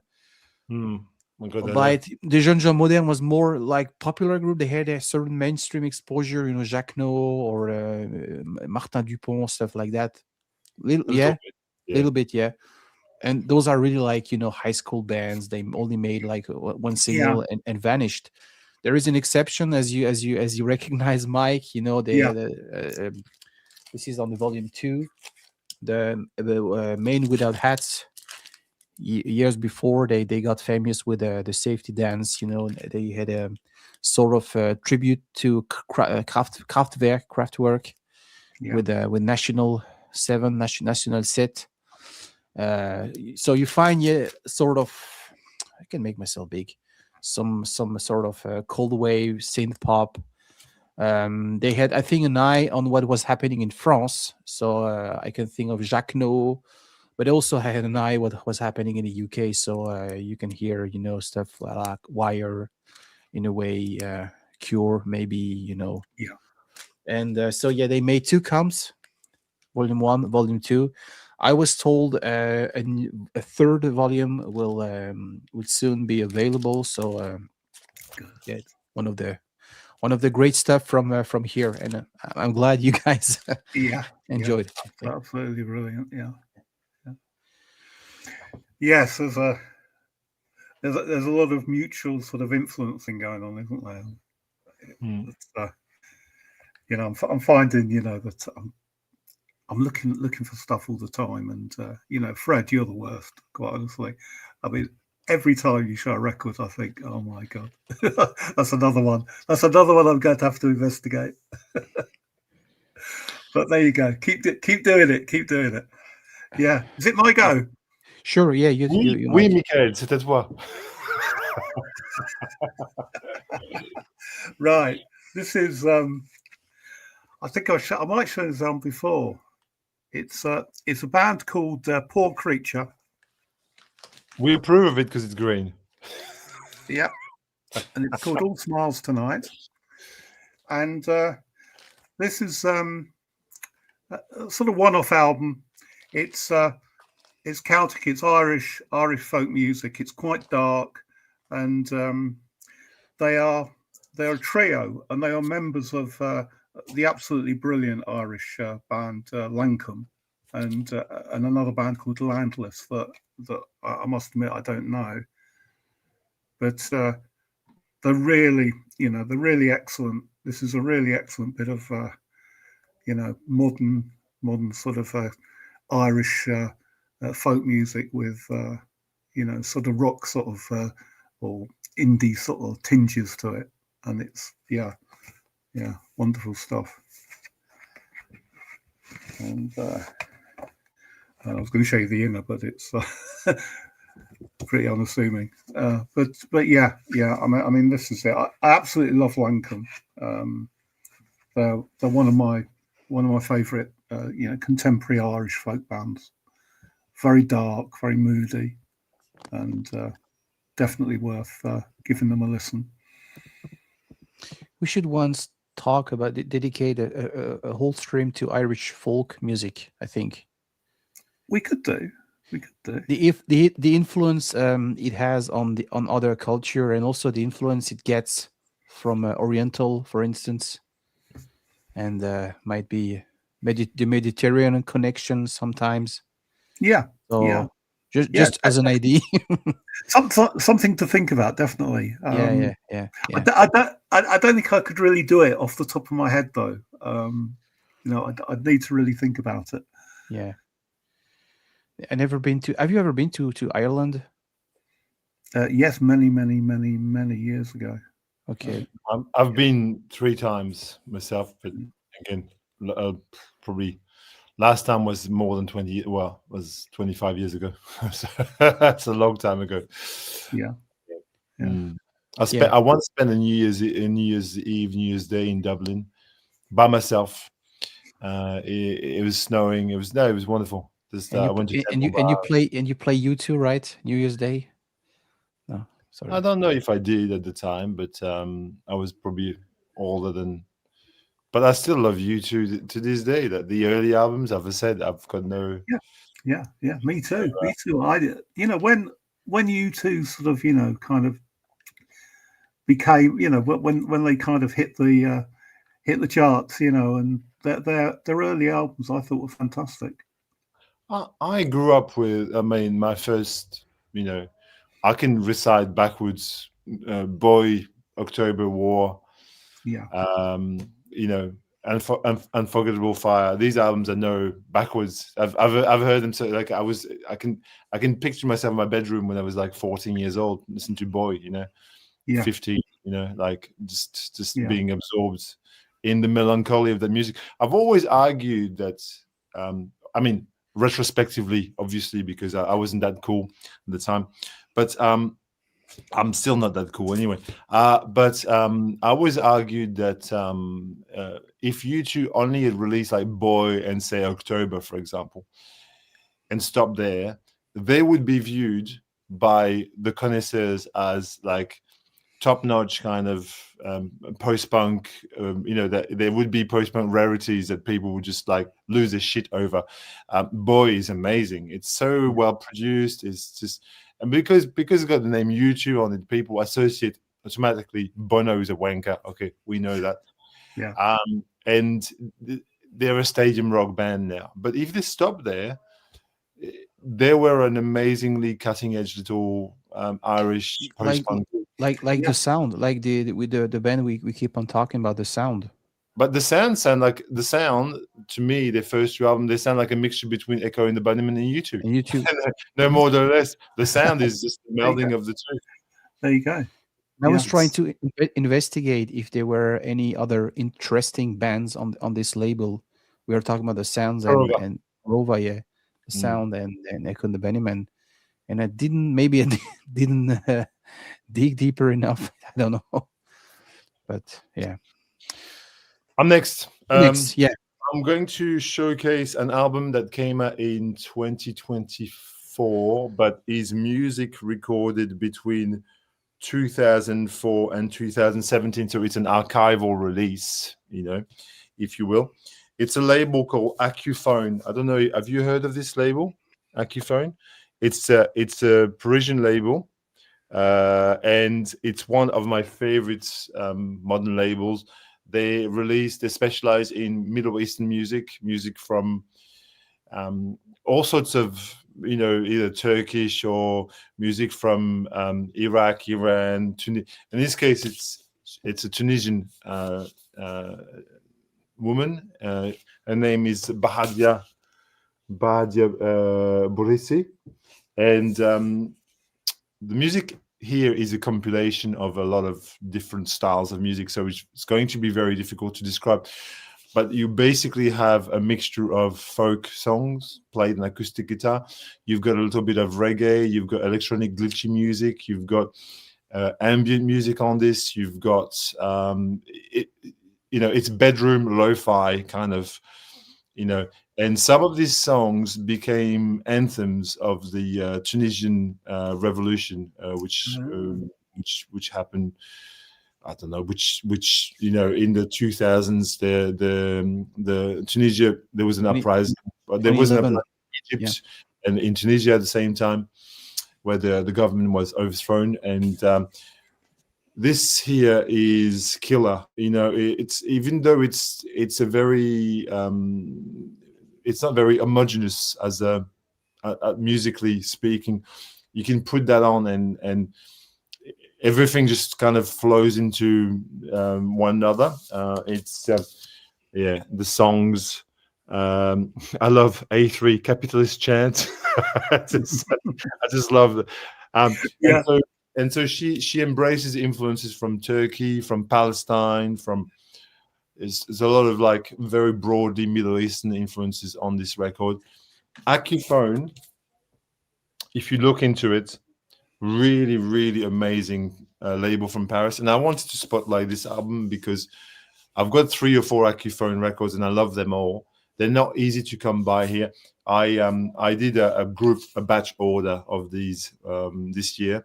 I bought like 4 albums in one go, and probably this one is the one that I played the most, and is an archival reissue, but I kind of blew my mind a little bit this year.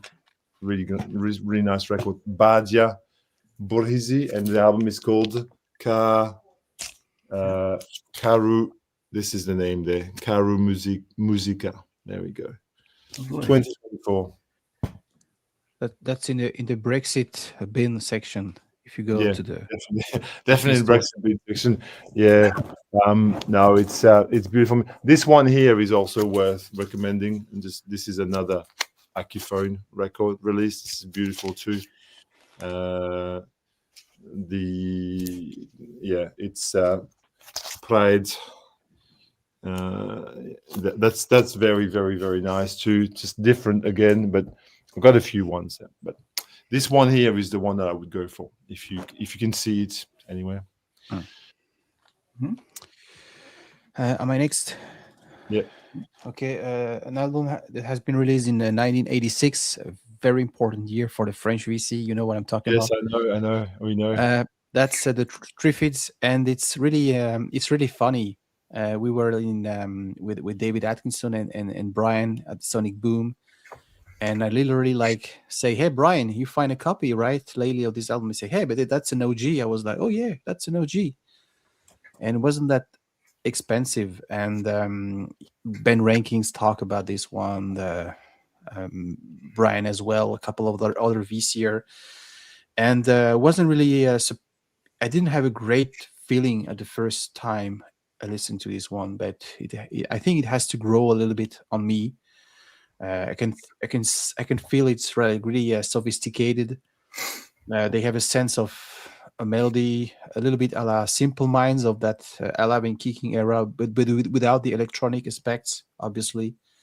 Some melancholy as well. So I think it's I can enjoy more and more this album whenever I played it by this Australian band. So yeah. Can I just say, whilst we are on the topic, so this is a classic Australian 80s album. I mean, it doesn't get any more classic than this. There's a song called Wide Open Road that I think is the opening song on the record. And that's an anthem here. Like it's like people know it. David McCombs, the guy who was the songwriter, is genius. Sadly, died way too early in his life. But this album is the sound of a trip between Perth and the rest of Australia. Basically, it's the sound of the desert, of the open road, of the wilderness of Australia. Just condensed into an indie. It's like they sound like the Smiths a bit. The Smiths. Or something of that ilk, but they've got this very reverb vocal. It's a guitar rock album. It's very very. I went out and bought that album. I bought a reissue because sorry, I'm just riffing off, but because Ben has been showing them. I haven't bought any of the other albums yet, but they're all these Calendar is pretty good. Black One is okay, I'd say, but Calendar is the one that I would go next for. Right. So, okay. Yeah. You're next, Mike. Yeah. And this is a French album. I have shown it before. Yeah. Maison Rose. Emmanuel. Yeah. And I absolutely love this album. Yeah. It's that sort of folky sound. It's you know, it's the instruments first, and here's the I mean the original cover. Yeah. Yeah. This is the album, but yeah, it's. I mean, what can I say? It's just it's just a lovely sort of it's folk music, but not quite folk music. I think it's trip hop. It's trip hop 10 years before. Stop quoting Joseph Isola every 5 seconds. No, I went to listen to the song online, the one we are mentioned, and it was it's right. Well, the rhythm, the kick at the it is. Yeah, but what is trip hop if you think about it?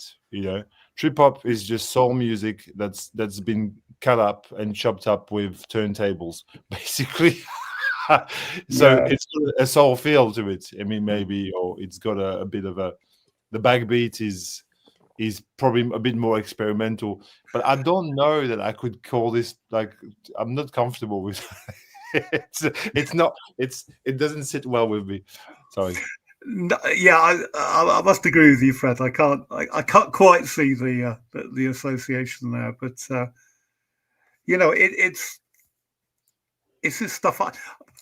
I'm quite into the sort of instruments that are a bit drony, and you've got you've got a dulcimer on here, haven't you? There's a bit of hurdy-gurdy on here as well. But yeah. I was so surprised at this album, and again, somebody I hadn't heard of, this time last year. She played the hurdy-gurdy on the Pierre Bensoussan album, which I showed as well.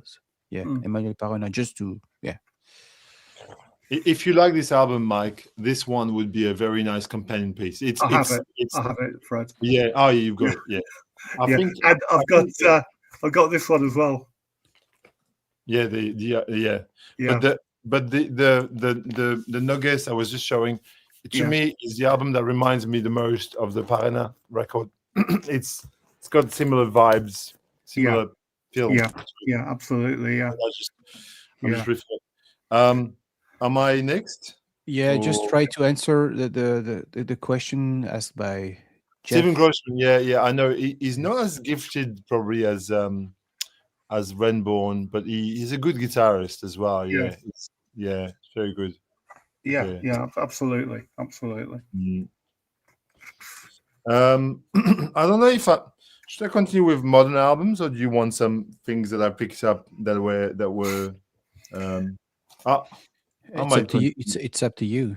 I know, I know, but it's because I'm hesitating. Well, look, to change it up a bit. Here is now. Okay, I'll show you an album from this year. Why not? We're at 2021. We'll try to keep it to maximum to the we'll see what we can show you. So this year I've showed it before, but I'll show it again. Now this is a guy called Jordan Ireland. That's his name. And this is called Spirit Walking. Improvisations on piano, recorded in Wombara, March 2021, but released this year. And what it is, he's an Australian pianist, and he's done this without overdubs. It's just him just playing some improvised solo piano. It's a little bit in the vein of a solo Keith Jarrett record. Very moody, very atmospheric, very, somewhat improvised, somewhat, again, this sort of mysterious mood. It came out in very, very few copies here in Australia on a label called Breerfield Flood Press, or whatever it's called. And I happen to have bought a copy, which is cool. I'm very happy with that. But there's the guy. He was in various bands, but he's just playing piano. And he says, he explains in the line notes, it's the music that he listened when he was a child that influenced him, and very simple classical music that he listened to. And Jordan Island, spirit walking. Will you find this where you are? Probably not, but you can listen to it online or something. It's right. It's a lovely little record, and from this year. So just thought I'd keep it in the 2025 section a little bit more. Yeah. So I show the old stuff that has been released 40, 50 years ago, but I found in 2025. Oh, but it's fine. But I mean, Yeah. you said like the things that made us, that made us happy this year, that we found this year. Yeah, yeah. Yeah. And it took me 5 minutes to go through the list of the stuff I bought in 2025 and to say, oh, this one.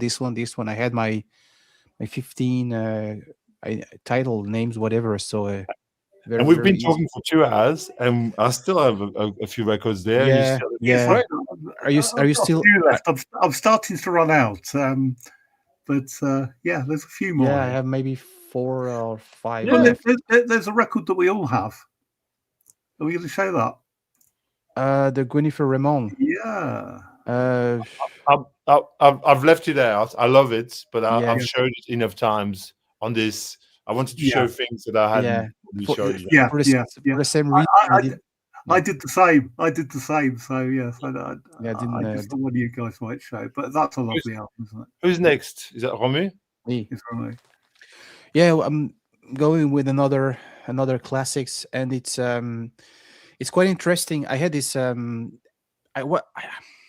had in mind late 2024 to go to the jazz rock, to delve into the jazz rock rabbit hole, and really like the jazz folk hybrid aspect of this album. This is one of the reason I bought this one maybe in February something, and it turned out that jazz rock wasn't really the stuff I was more into.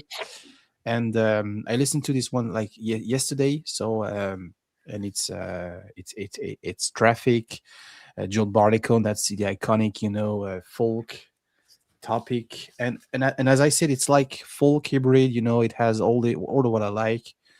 This soulful voice by Steve Winwood. Side 2 is really like more folk. Side 1 is more the songs. It's a very jazz rock record, though. You saying? Yeah. And that's on the maybe we can flex a little bit. It's not a splatter album, but I like to show labels because this is what I it's lovely like. label. Pink Island is really great. Pink Island, and I didn't pay that much. You find especially the last Exit record, you find pretty much everywhere for $1 or $5 over here. Yeah, I've said it multiple times. I'll say it again. Traffic is my favorite British 70s band.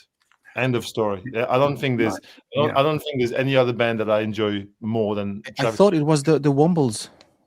Because they encapsulate a lot of really great things that were going on in Britain at the time, and they embrace so many different styles, like from jazz rock to prog to folk, everything. And the Steve Winwood records, the solo ones that he did in the 80s, are fabulous as well. I mean, like, it's so underrated. Some of his albums almost sound a little bit talk-esque. Is some of his records. They're very.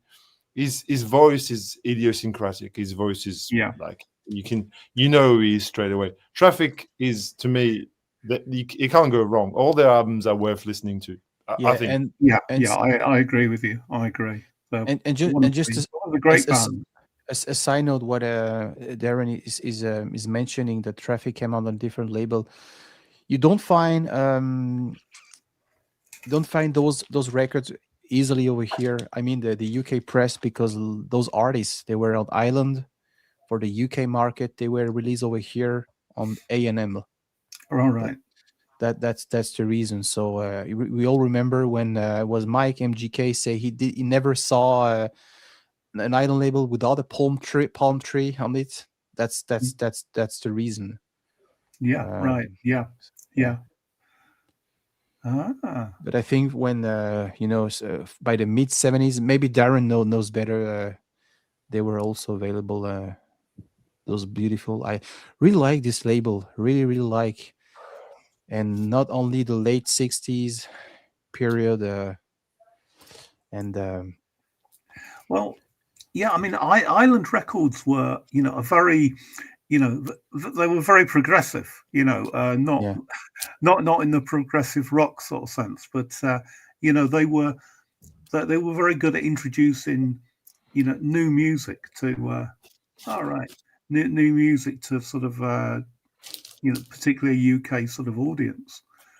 And of course, they were at the forefront of reggae in the early 70s. Yeah.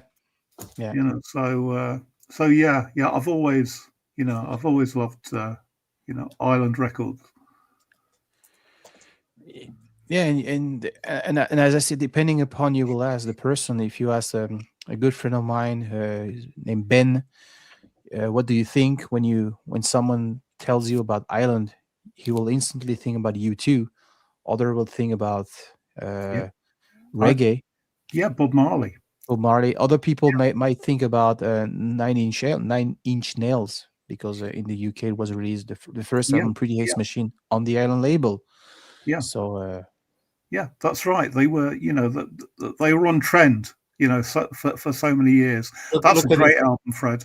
Yeah. So I just wanted to spotlight this for a second. This is an album here in Australia you can find in almost every bargain bin for $10 or whatever. It's Ark of Diver.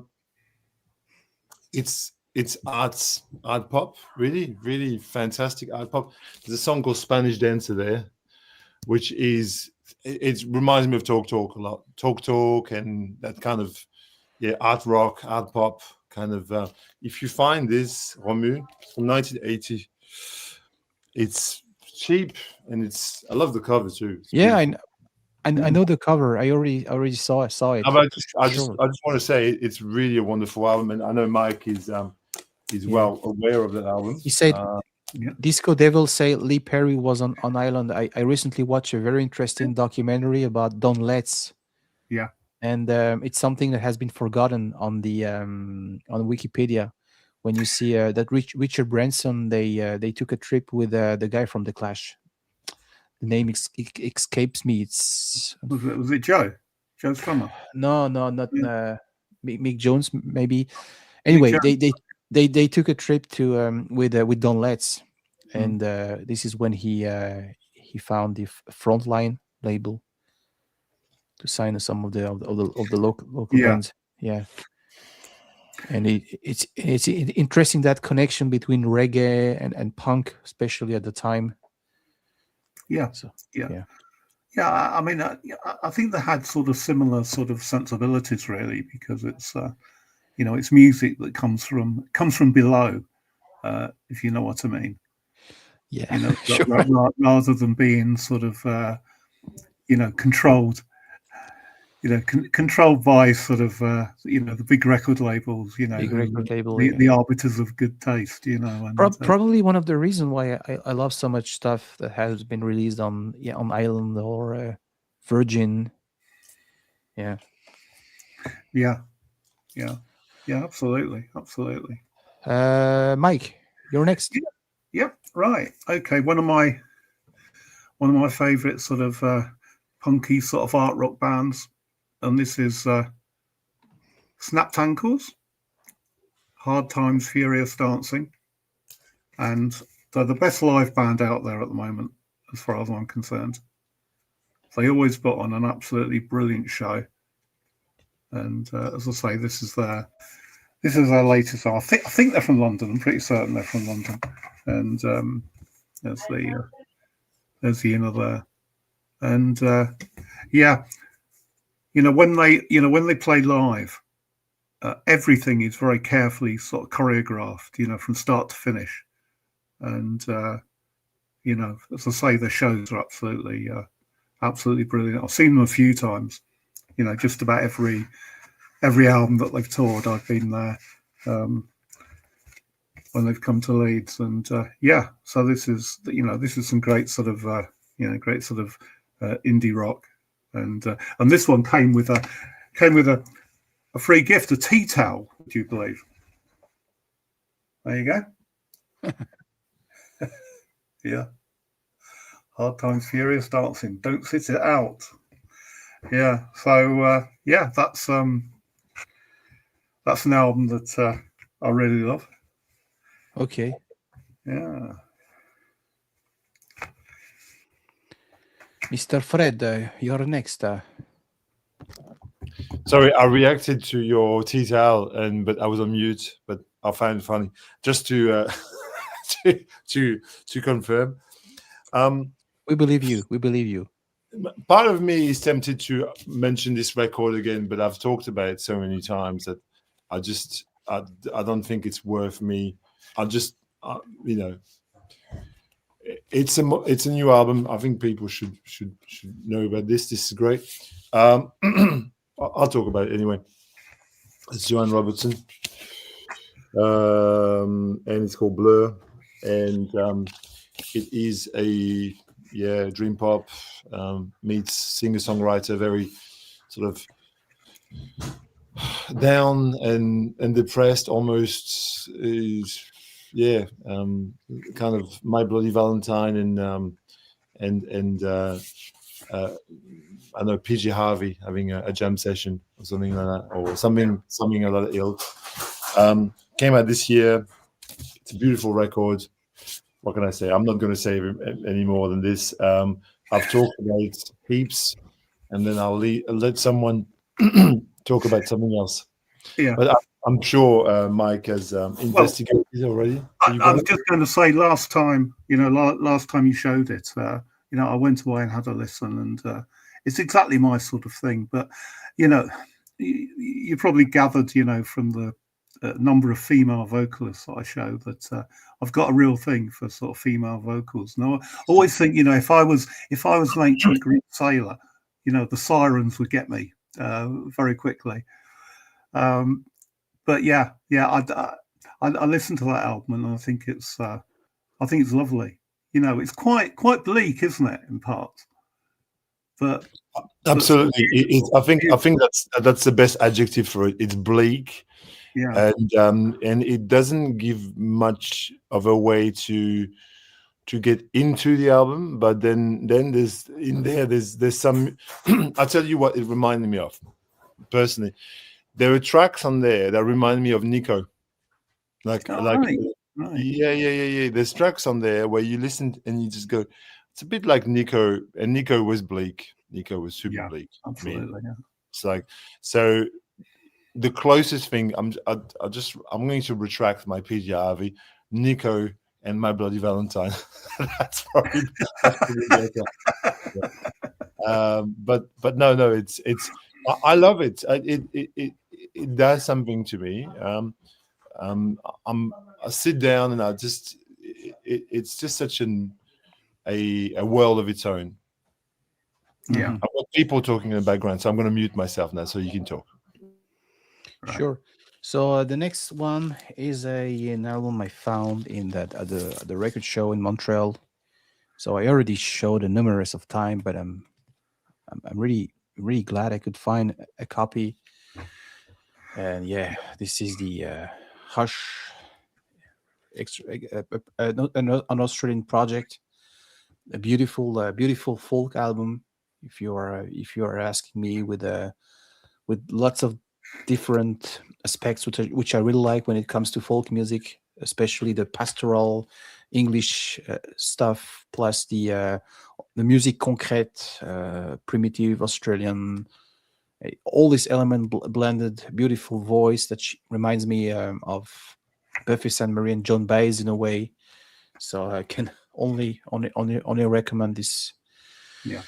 Yeah, but I already talked about it. So yeah, but it's on my list. It's on my list to buy. Yeah, absolutely, because I've listened to it a number of times online now.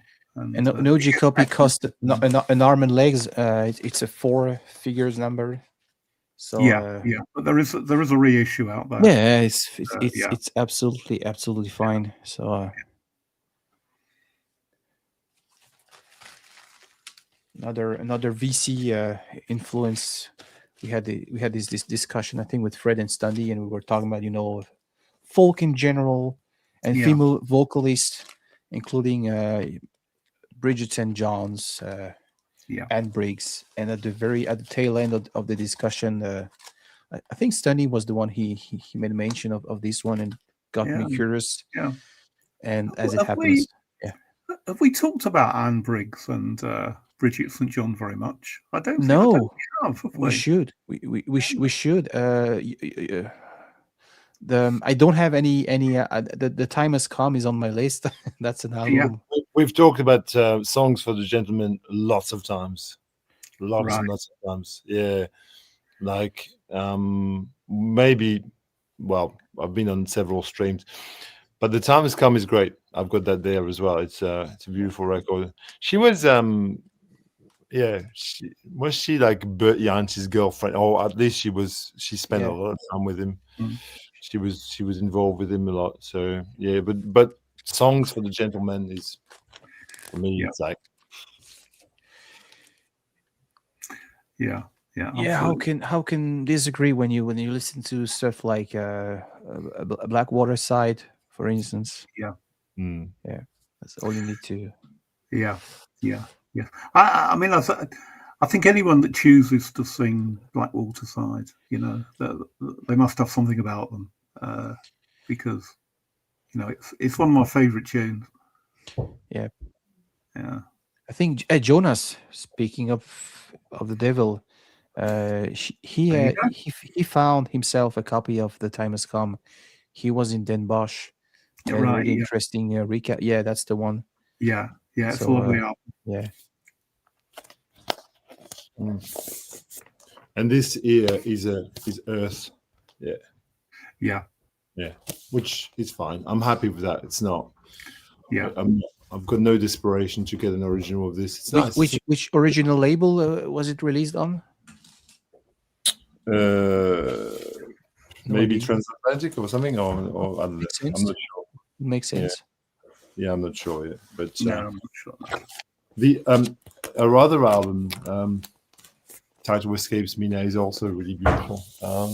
Yes, the one with the it's a monochrome, isn't it?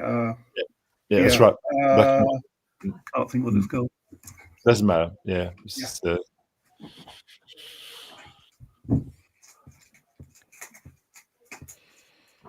I don't see her records over here really. That's stuff I'm expecting to.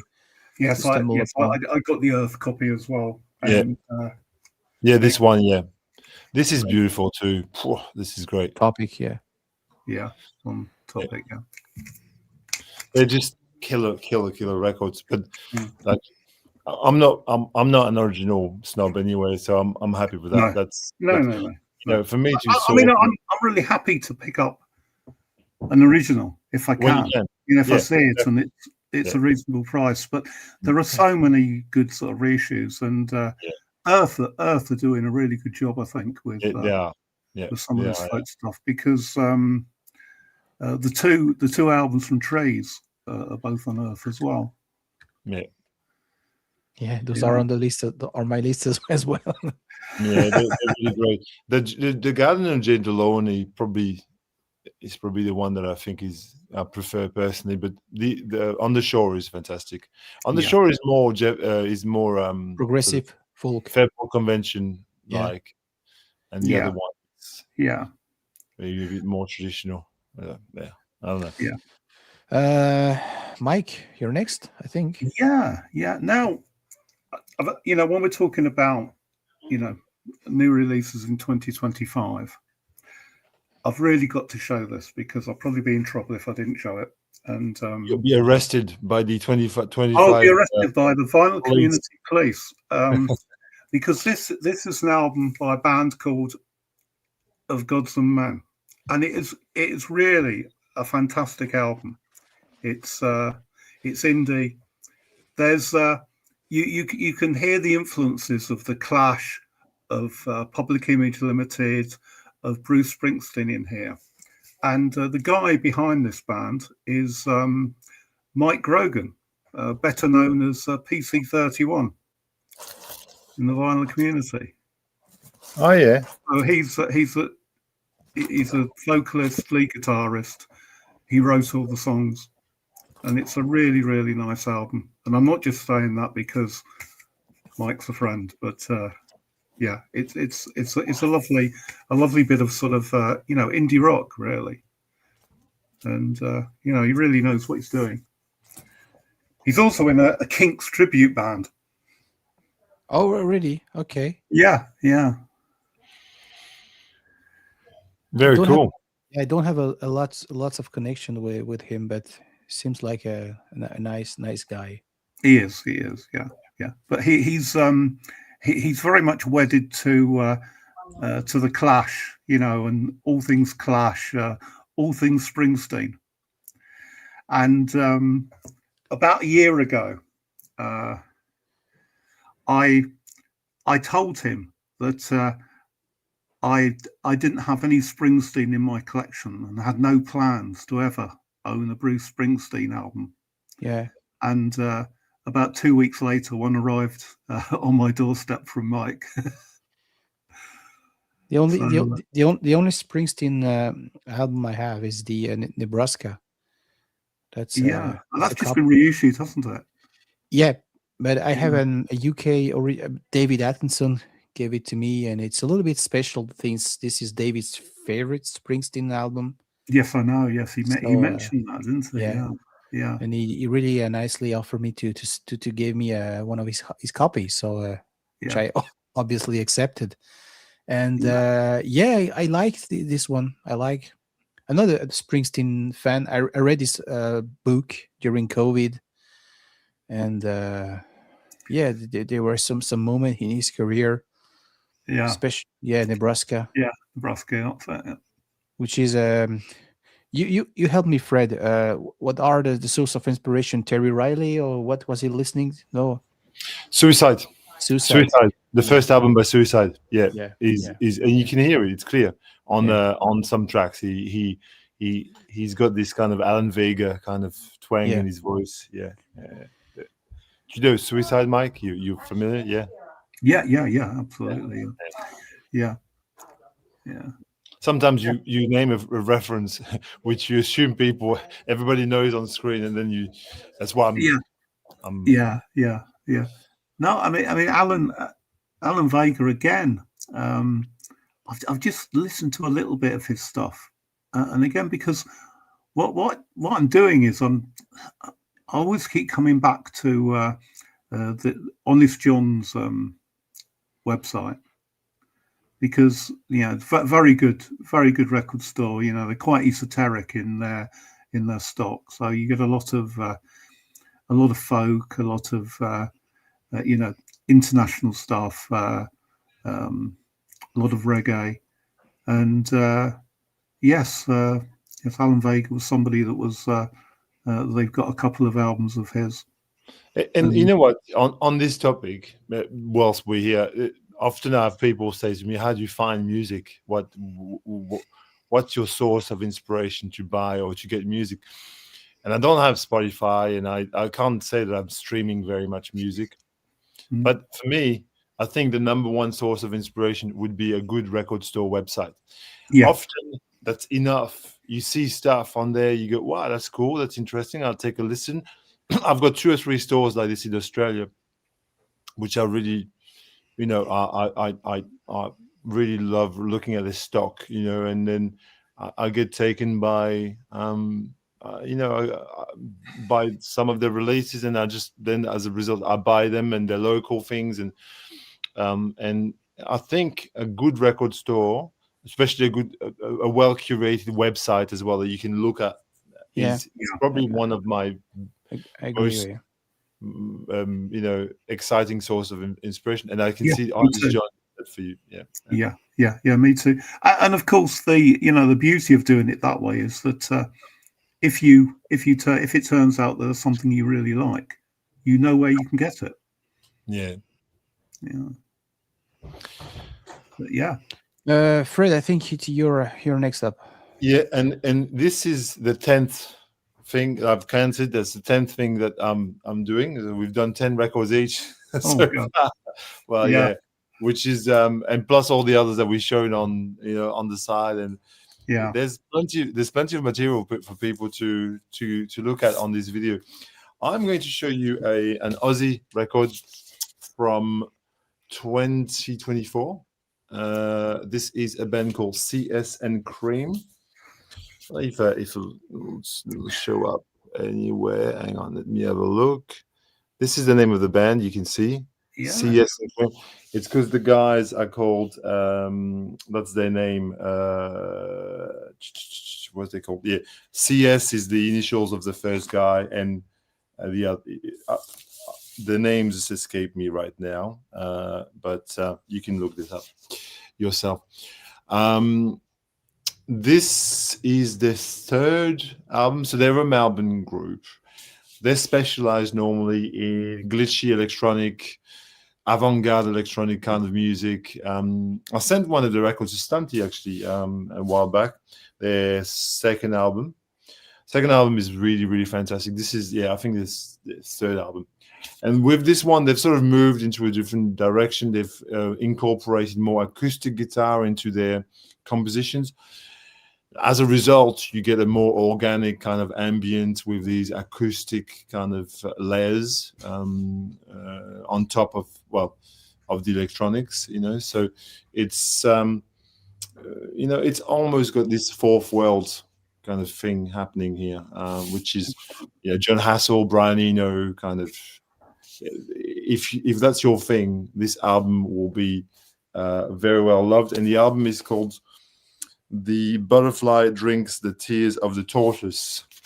Yeah, it's the album, and it's got cello, it's got processed electronics, acoustic guitar. It's a really beautiful mix of, and it's from Melbourne, and it's really lovely. And I think it's distributed in England, Mike. It is. I'll show you. There you go.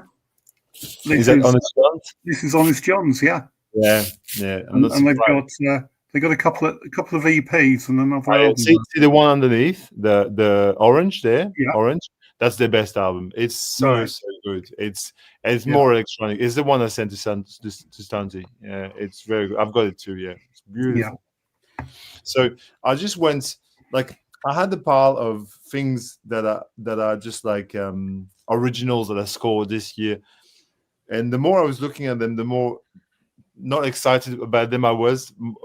I was more excited of showing new releases. Just it's I don't know. I mean, it just worked better for me in that context. It's 2025. Why not? So the year is not over, so it's not about saying this is the best the best album. We don't have the benefit of the hindsight anyway. No, and the records I've enjoyed. For me, broadly speaking, they're things that I've enjoyed listening to. There's not even a hierarchy here. It's just things that I've enjoyed. Yeah, Romu, you've got sure as well. Okay, okay. Let's say the last one. I'm really glad I could find once again. This copy. I was also in Toronto, also with David Atkinson in a different store, and very, very lucky to pay only 25 Canadian dollars for a OG UK press by John Martin, live at Leeds, which brings something really like esoteric, which is full. I don't even see that in Leeds. which looks like a bootleg, but it's not. Yeah. With once again Danny Thompson doing a killer job at the playing the rhythm section, the effect, the incorrect or big correct applied to his guitar. Was it recorded at Leeds University? Yeah, I think so. Yeah, so the same as the Who then at the Refectory at Leeds University. Yeah. There is and no. and John Martin used to send them from his house himself. He asked Chris Blackwell if he could have this kind of bootleg type of Yeah. release. It was, and some of them came signed by him directly. Like there's some copies where he actually wrote notes on them and stuff. Right.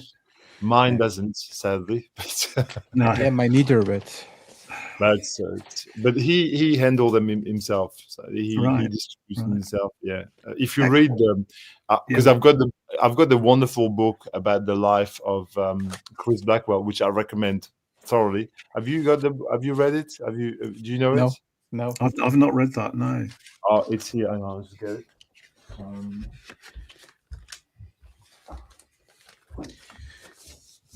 To me, it's really one of the greatest of the nicest evolution. I mean, oh, This book is Yeah. fantastic, and so he talks about everyone in the well, because he founded the label, and at the start you learn that his mother, because he grew up quite wealthy in Jamaica, and his mother was friends with James Bond. Help me a bit. Of the time, Sean Connery. no, Australian. Oh, don't worry, it will come back to me. But he was friends with a lot of really royal kind of type of celebrities, So he was very, very privileged. But then he made a great label, and in there somewhere he talks about He had found this label with two other people. We don't get mentioned that often. He wasn't if you alone. read it's all but it's fascinating. It just goes through the whole of Island Records and how he met people, how he discovered Steve Winwood playing in a pub in Birmingham, just randomly. He wasn't even meant to see him. He just walks in the pub. He saw this kid playing guitar. It's like, Yeah, they are crazy story like that. Yeah. Yeah, it's great. Yeah. It's a wonderful book. You would both really, really enjoy this. I also read a story when Joe Boyd was spending the night with Sandy Denny driving around, and they were listening to Sgt. Pepper when it came out, and she was convinced to join Fairport Convention after that. Yeah, I love those kind of stories. But yeah. But Errol Flynn, there you go. Oh right. Yeah. Oh. Wow. Errol Flynn with his mother, with his mother, yeah, and amazing. He was friends with and Noel Coward at his house in Jamaica. Oh yeah. That's a very famous photograph of Noel Coward, isn't it? Yeah. So he knew a lot of. Here. Look at this. My mother with Sean Connery. Yeah. Wow. So he was very well connected. That's what comes out of this. It's very. He knew a lot of people very early on. Yeah, but no, it's a great book. You wouldn't be bored a second reading this. It's the Electric Eden, but for Island Records. Yeah, I was. Yeah. Right. Okay. You convinced me. Yeah. And it's with Paul Morley, obviously. Oh yeah. Within Britain, it's a household name. Yeah, absolutely. One of the one of the sort of best music journalists in the 80s, I think. Paul Morley. I wanted to. I'm just reading a comment in the comment section. The last comment that you can see, it says it's nice when stores make flip videos of used records. I agree, but what I was saying before, is it's more about new releases that we don't know of that I'm most excited personally. I think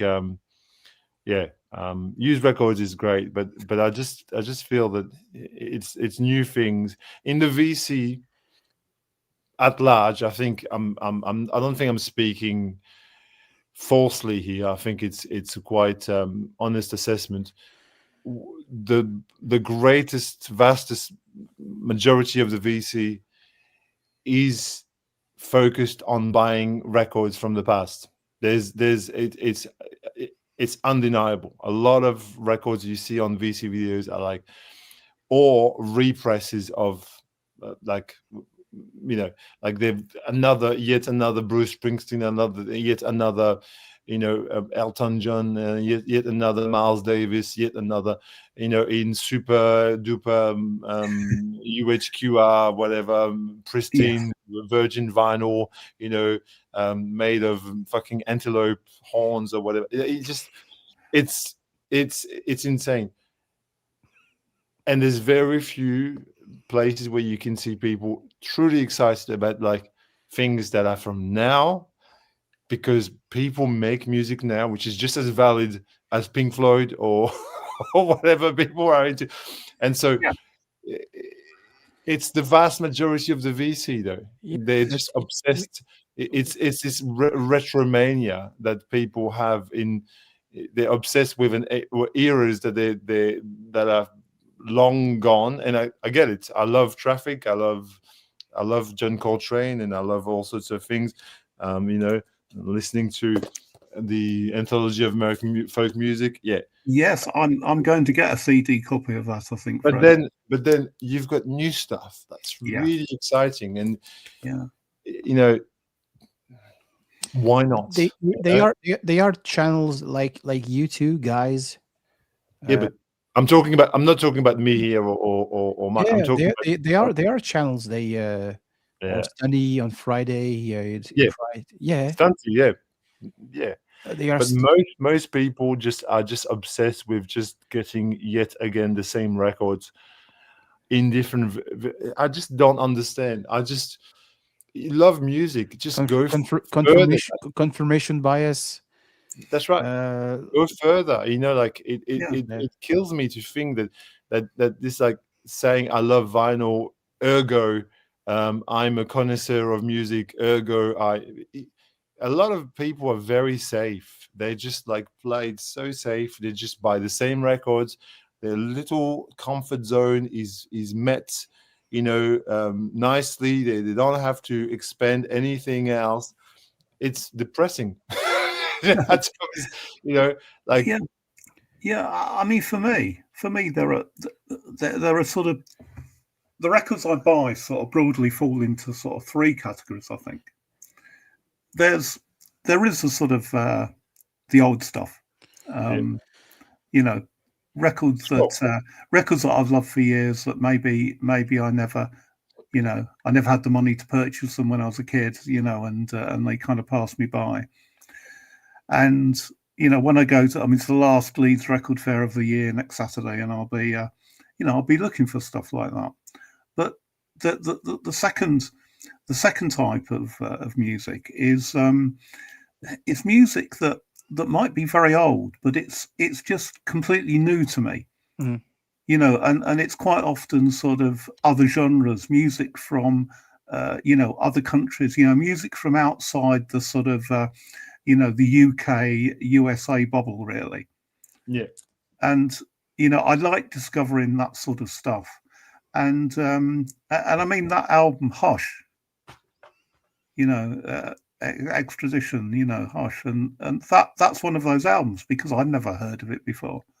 But it's ancient, isn't it? It's early 70s. Yeah. So it's that sort of thing. And then the third type of record, of course, is the new music. You know, people who are active now, producing new music, producing really interesting stuff. And for me, that is the most exciting stuff. They're the same three categories of music as I buy myself. I would give the exact same answer as you have just then. Yeah, it's a thing. Yeah. And I think Romu as well. I show lots of record music that has been produced 40, 50 odd years ago. But to me, it's new music. It's not stuff I'm bored with. I've been listening to for 25 years, and they will bring a new box set. I'll buy it, even though I know it's not as quality from this quality sound standpoint. Yeah. So there's not a Beatles special coming up anytime soon, then? Sadly not. No, sure not. We can talk about the Beatles, because it has been, to me, it has been really, really, really important. But I cannot bring something more interesting to the table. And But I think go on. I think we are like a gold digger, not gold digger. The American expression, "Oh, she's a gold digger." You have to Yeah, be yeah. like we know how valuable it is to find special nuggets when we go out in a while, when we stumble upon some stuff. Plus, we are international, so to me, I have more fun to talk about an obscure Quebec band and hope maybe will it pick someone's in the rest on the other side of the planet than only confirming what everyone already knows. Can I show a selection of records that I had at my feet, which are original pressings that I've bought this year that I've been quite excited about because they're there and we're here, and I think that Yeah, is sure. that okay? Is that Yeah, okay? You oui, okay? oui. I've picked 6-7 records there. I didn't show them. So this one we've talked about so many Yeah, times now. yeah, Bright Phoebus, Mike and Lyle Watterson, yeah. fantastic, top-notch folk, British folk revival album from 1972. This is, I think, a second pressings on the trailer record. It's not the red one; it's the yellow one, but still, it's kind of like it's. I think it's a first stamper anyway. In any case, A very rare, Fred. I've been looking for that for a great long record. time. Here's a record that I scored earlier this year, which I absolutely love. This is João Gilberto, Brazilian. This is a bossa jazz kind of record, which I got from France, which is just killer from back to front. It's just very light, jazzy, acoustic guitar and vocal. Acoustic guitar, well, classical guitar and vocal record from 1970, I think, maybe. The cover is in not great condition, but the rest of the album is great. Here is a Cheap Heat 101. It's a beautiful record. Claude Nougaro, Plume d'Ange. I've spoken about this on the French VC. This is a progressive pop record, which you can find for next to nothing. As it turns out, very comically, I bought this in France at a flea market. I just took a kind of a pun. The lineup is killer. It's got Jean-Claude Vanier and you've got some Moog and some sax and some trombones and all sorts of really amazing things. Got Maurice Vander, their arrangement, who's a legend as well. But comically, I went to a record store in Melbourne, and in one of their international bins, there was a copy of this. It's like fucking hell. It's like you go all the way to France to buy a record, and there's just one lying there. Francis Bébé, Ballade Africaine, which I bought in Annecy in France. Kind of like American primitive, but done by an African guy. Like, it's just really beautiful records. From 1979 or something like that, 78. Francis Bébé, legend of African music as a whole. Who lived in Paris, worked for the UNESCO in the musicology section, and was a very, very, very educated man and made music that is for a lifetime. This I bought in Paris. Very excited to find this. Laguet-Moi, Kassav, the Zouk band, if there was one. Yeah. Killer record. Really, really funky all the way through. Again, music from the French West Indies. Yeah, from Guadeloupe. Yeah, in the French Indies, West Indies. Sorry. And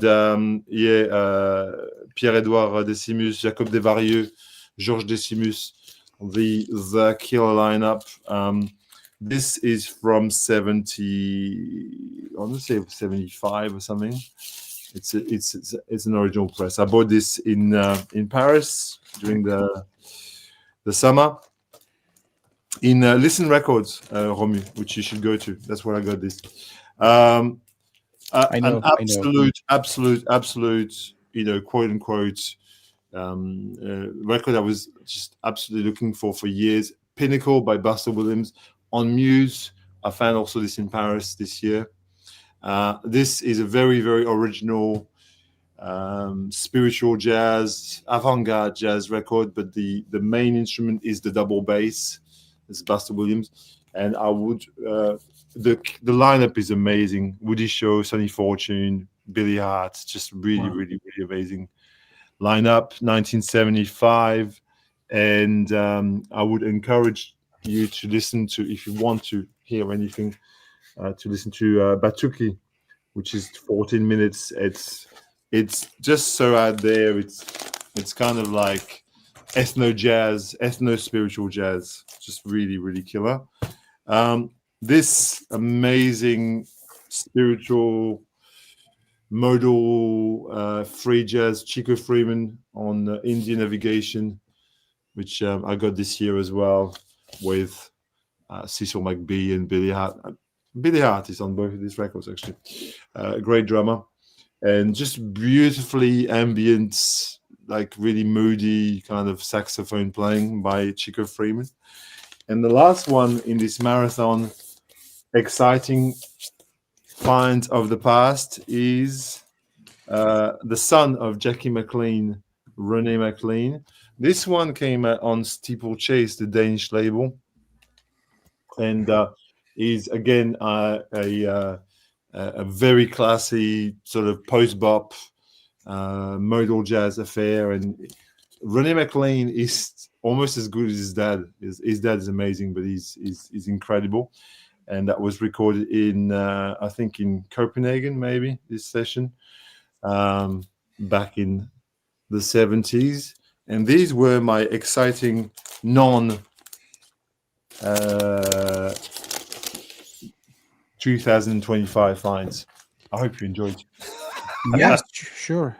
Absolutely. It gives me some idea, which is a transition to the last topic, which is not a topic. We won't be doing another 3 hours waffling around this one, but yeah, it's certainly not the end of 2025.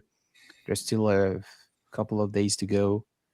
And you were mentioning the Leeds Record Fair, Mike. Next week, I will be traveling to France, so I'm hoping, expecting to stumble upon such. I don't have a proper one list.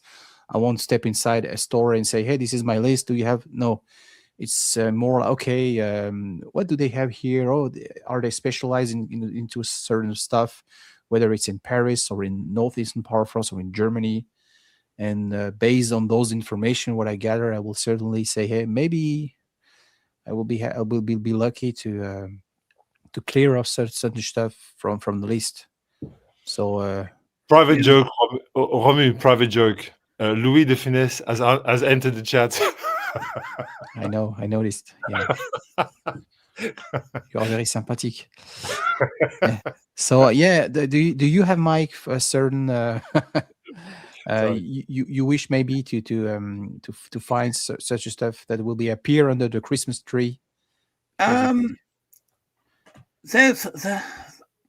nothing specific. There's not, I couldn't really name a lot of albums. And when I go to Leeds Record Fair, like we all have, you have stuff in your mind, and you think, if I see that, I'll buy it, and of course you never do, and you see something else, and you buy that instead, and quite often it's something I've never heard of before. But one thing I have, some sort of new, well, not new music, but sort of new albums, there's a lot of albums that I've seen again on Honest John's sort of website, and this is Libyan music and Habibi Funk, which is a label. Yeah, Habibi Funk is amazing. All their releases are interesting, and they've got this graphic organized, which is really really cool. Yeah, and I'm really getting more and more into Middle Eastern and North African music. Yeah. because I think it's just, sonically, it's just so different, Yeah. And it's usually quite sort of what should I say? Quite joyous sort of music. It's uplifting, and I just love that stuff. And I don't have an awful lot of music from that part of the world, really. Most of my records from sort of continental Europe and continental Africa would be sort of from Southern Africa and from West Africa. So the place like Mali, and then sort of down, Zimbabwe, South Africa, that sort of area. I've got some Nigerian stuff as well. Yeah, I've seen that. I've seen that album somewhere. Mohammed Abdel Wahab, very cool belly dancing stuff. Yeah. Here, some just like random. Yeah. That's. But I think that's the way I'm going, Fred. At the moment, that's my my latest obsession is with music from that part of the world. Yeah. Oh yeah, you show this one. Farid El Atrash, Egyptian king of or Lebanese or Egyptian. I forgot. What else is there? Mark Orshid. Yeah. With love. Like funky kind of like Arabic guitar. Yeah. And so many of these in front of me there because they're in a crate just here. But some rye. Yeah. Shabba Fidela, rye. Yeah. I love that music. I'm not an expert, but I've got I've got a couple of cubes of it. Depending upon what sort of copies I will be stumble upon in France, I will maybe be doing a special video about France and its diversity. Only talking about our homeland. You and I, Fred. This you can find in France everywhere. Groupe de Femmes Algériennes, Jujura. Right. If you see these records, buy them. They're super, super good. And these are just 10 euros a pop everywhere. Jujura. Look at this cover too. Yeah, excellent. Cool. From the Berber women who sing in the Berber language. Yeah, very, very nice. Yeah, because the post-colonialism effect has to be mentioned, obviously, when it comes to stuff that happened in France or in overseas. We will talk about French Indies. Earlier on I was mentioning La Réunion. I also have some records from Zouk. Zouk, Zouk. The classic from Guadeloupe and Martinique. These comps, by the way, if anybody wants to get into Zouk, these comps are perfectly fine. They're from the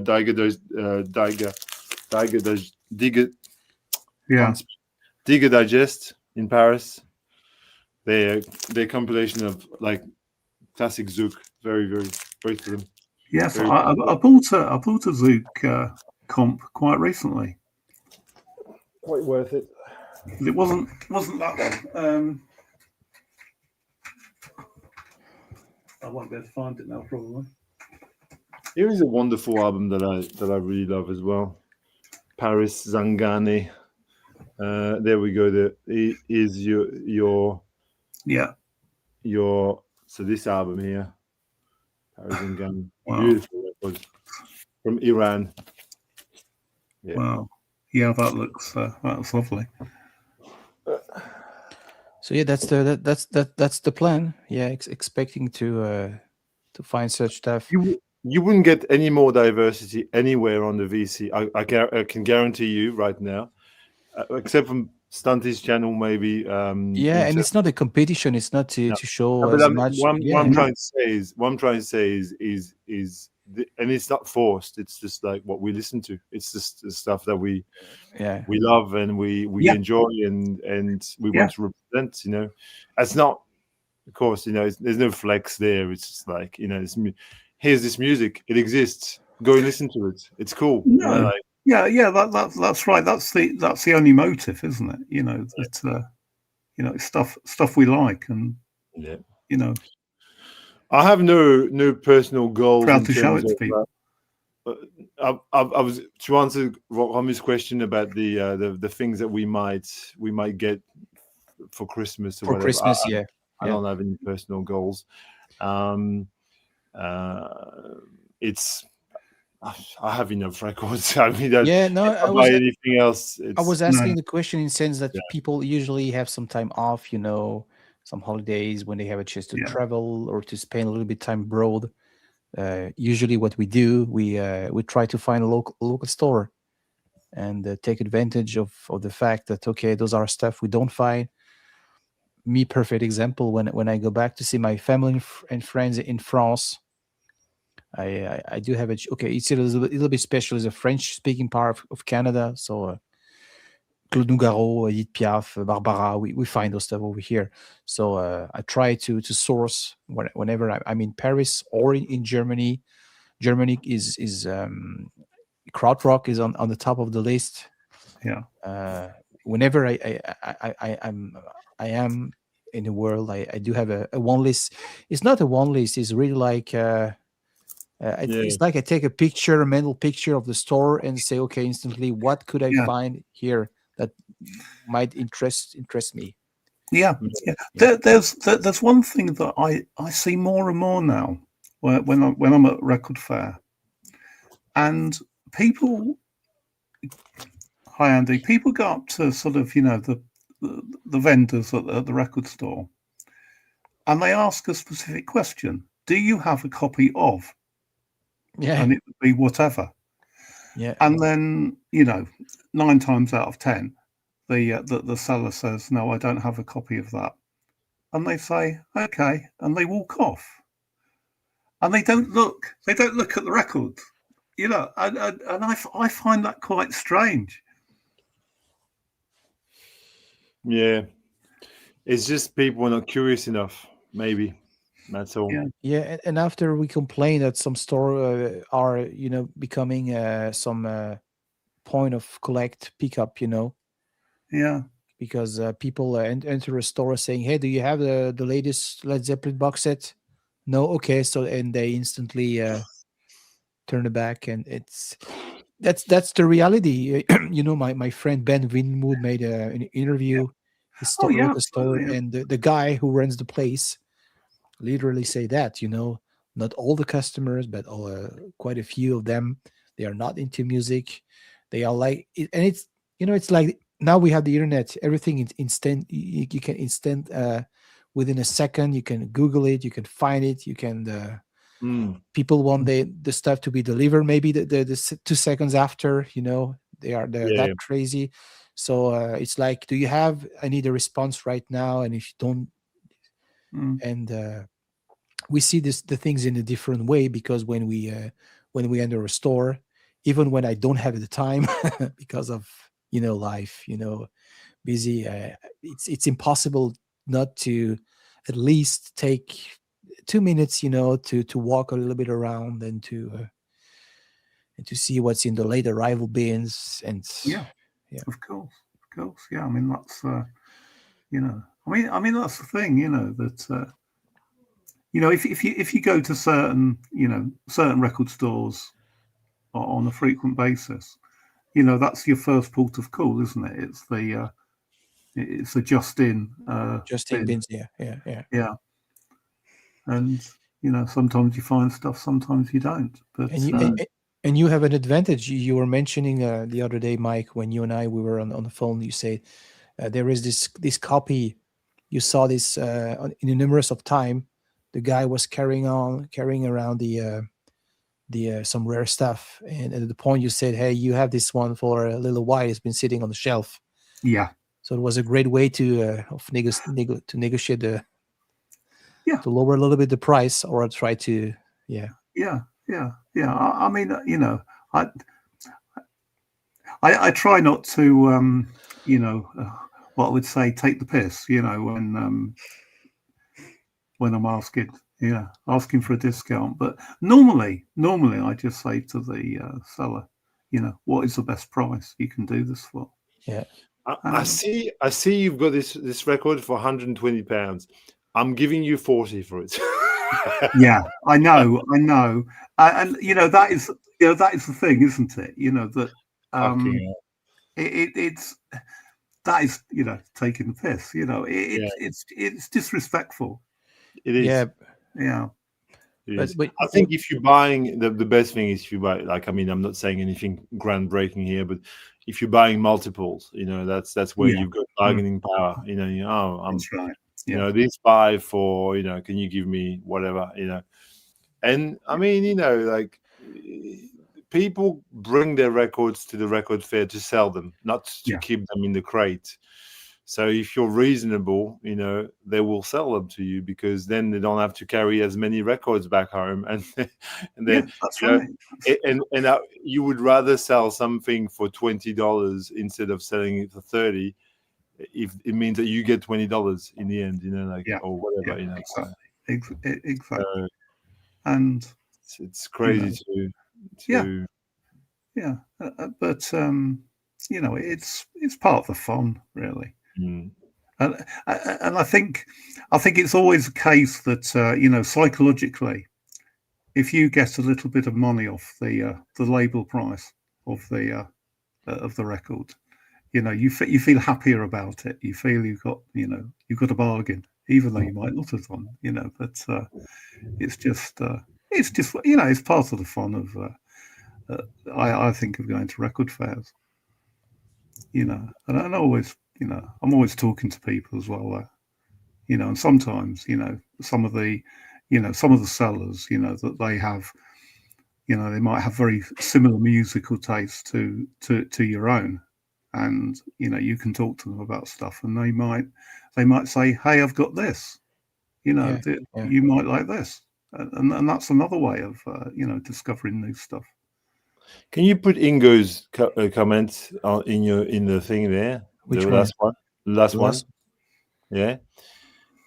Ich habe deinen Kommentar nicht wirklich verstanden, Ingo. Ich auch nicht. Kannst du besser erklären? Kannst du erklären, bitte? Sorry, we were just speaking German. No. Mm. Yeah, it's it's. But I think this stream. I think if there's a nifty summary for all this is that curiosity is key in what we do. We have to be interested. Okay, thank you, Ingo. Dankeschön. If you love music, you'll go. I mean, I get it. Some people just like to listen to the Beatles and the Stones, and that's enough for them, and that's fine. We're all different. I think I would say something that will be hurt some people, and it's not bad. It's only what I see. It's lots of people in the VC. They like to socialize, and there is nothing wrong with that. Yeah, I do correct. socialize every day with my colleagues, with my wife's friend, with you guys behind the scene, with the people I play tennis with. There is nothing wrong, and it's very nice. It's better than hearing people fighting, starting Yeah, war. Absolutely. Absolutely, correct. but Yeah, I agree. so I get the feeling that sometimes some people their ambition is to not to flex, but only to socialize, and music empowering themselves comes at the second place, maybe. That's Yeah. and yeah, and you cannot really start a relevant discussion, because we have other we have another feeling about that, and our ambition is different. Whenever I watch a VC channel, I like it's like when the guy is fun, he's nice, it's entertaining, but I like to learn something new. When I watch 40 minutes, and believe me, guys, I don't have lots of time, especially lately because of I get a little bit frustrated when I spend 40 or 2 hours watching a stream and nothing new comes out of this. This is Yeah. No, people who watch this stream can't complain that this was the case. We've showed so many. We've showed at least 30 records. oh Of, yeah, and I'm open to suggestion. People, they can comment, they can say what they like, what they Mm. don't like, what we should more talk about. It's like, in German there is this word called Verbesserungsvorschlag. It's like improve a suggestion for improvement, and always the case. Yeah. I'm reading the last comment there. I totally understand. I mean, no judgment, obviously. Which I'm just talking about the vast majority of people who can get new records and choose to just buy yet another reissue of the. Yeah, but this guy will always have a place on my stream because he's very curious. I see him commenting, engaging on the ways of streams. Always interesting to find out what happens even in Europe. And he made a trip. He went purposely to Toronto to meet up with myself and David. So you don't have to excuse. It's no. I mean, I've I know what what you're all about, Record Town, and I think it's great. It's you know what you like, and you like what you know, and what I think that the issue is with a lot of the vinyl community for me is that the videos sometimes seem almost sort of habitual. There's not a reason for them other than it's my next video, and and as you say, Remo, that if you feel that you've not really learned anything, you've not been inspired at all by the video, then maybe you're wasting your time sort of watching them, and that's I mean that's what I feel anyway. But I know a lot of people feel completely differently about it. They like to see the familiar. Of course, it's sort of oh yes, I've got that as well, but that's not something that really appeals to me. Yeah. You're right. This is the crux of what we're talking about is that there are a number of people who are content to see what they already know because it's a level of security that they have. Confirmation bias, yeah. Yeah, and also, I mean, like when I make these days, I don't make videos on my. These are my only appearances as Big Star 1000, so to speak, on your channel, Romu. So if people want to see, I'm flattered. No, but it's because I don't feel I've got much to say. I haven't felt like and I dedicated more time on my French and German channels, so that's why I can't be everywhere at once. But when I make a video on the French channel, for example, it's always going to be a mixture of known and unknown, and maybe on purpose a little bit, because I know that if I just show things that only I get excited by, I'm going to talk to myself largely. So I will show, there will be a T-Rex here or something, or there will be, but in between that, there will be other things that people don't know very well, So to bring the familiar, into the unfamiliar, or vice versa. I don't know if that makes sense, but that's what we've also done tonight. I think to an extent is that like whilst we're showing like Icelandic punk records that nobody knows, then there's also Traffic, which people can't complain that it's like a snob thing, like it's there's everyone is catered. I think that's probably the happy medium for me. It's like it's going into.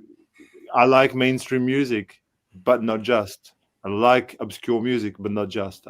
I like, and Mike's the same. It's exactly the same. The same.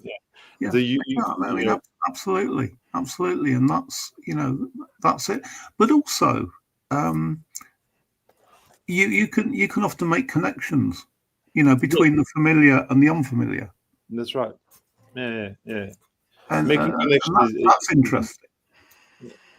It's important because you're not just showing music. You're it's a cultural product that you're showcasing, and thus, as such, it has to be brought into a context of some sort.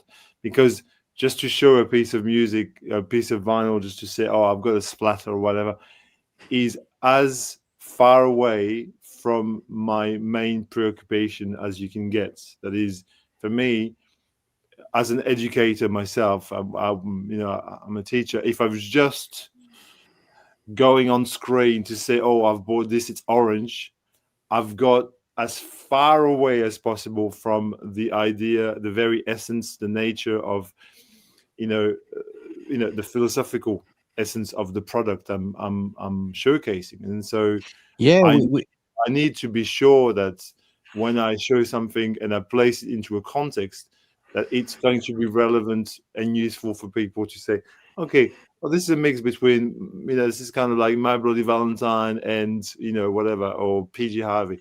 You've got a context, you've got something you can hang on to. If I just say it's dream pop, it's not, it's a bit better than just saying it's a splatter. But, yeah. Yeah, we talk about that. It's like if we were like the lovers of reading books community, I cannot imagine anyone saying, "Hey, this is a book, nice cover, the painting, and nothing else." Yeah, Yeah, that's absolutely true. I've not really thought about it in those terms before, but you're dead right. And as you say, Fred, they're cultural products, aren't they? Records. They don't exist in a vacuum. They exist because of people's influences. Well, what's that? Oh, well, I can show you. It's a new record. I got it like 3 days ago. It's Berani Raman and Natesh Sira. I'm not going to attempt. It's the two musicians based in Melbourne, and it's on Efficient Space, which is the same label as Keanu Nelson. Oh yes, it is. Yeah, it's a meeting between a violinist and a drummer, and it's Hindustani music, but modern. Like it just came out. It came out probably a week, 2 weeks ago. It's just very, very meditative, beautiful Hindustani, or even, I don't know, is it Carnatic or Hindustani?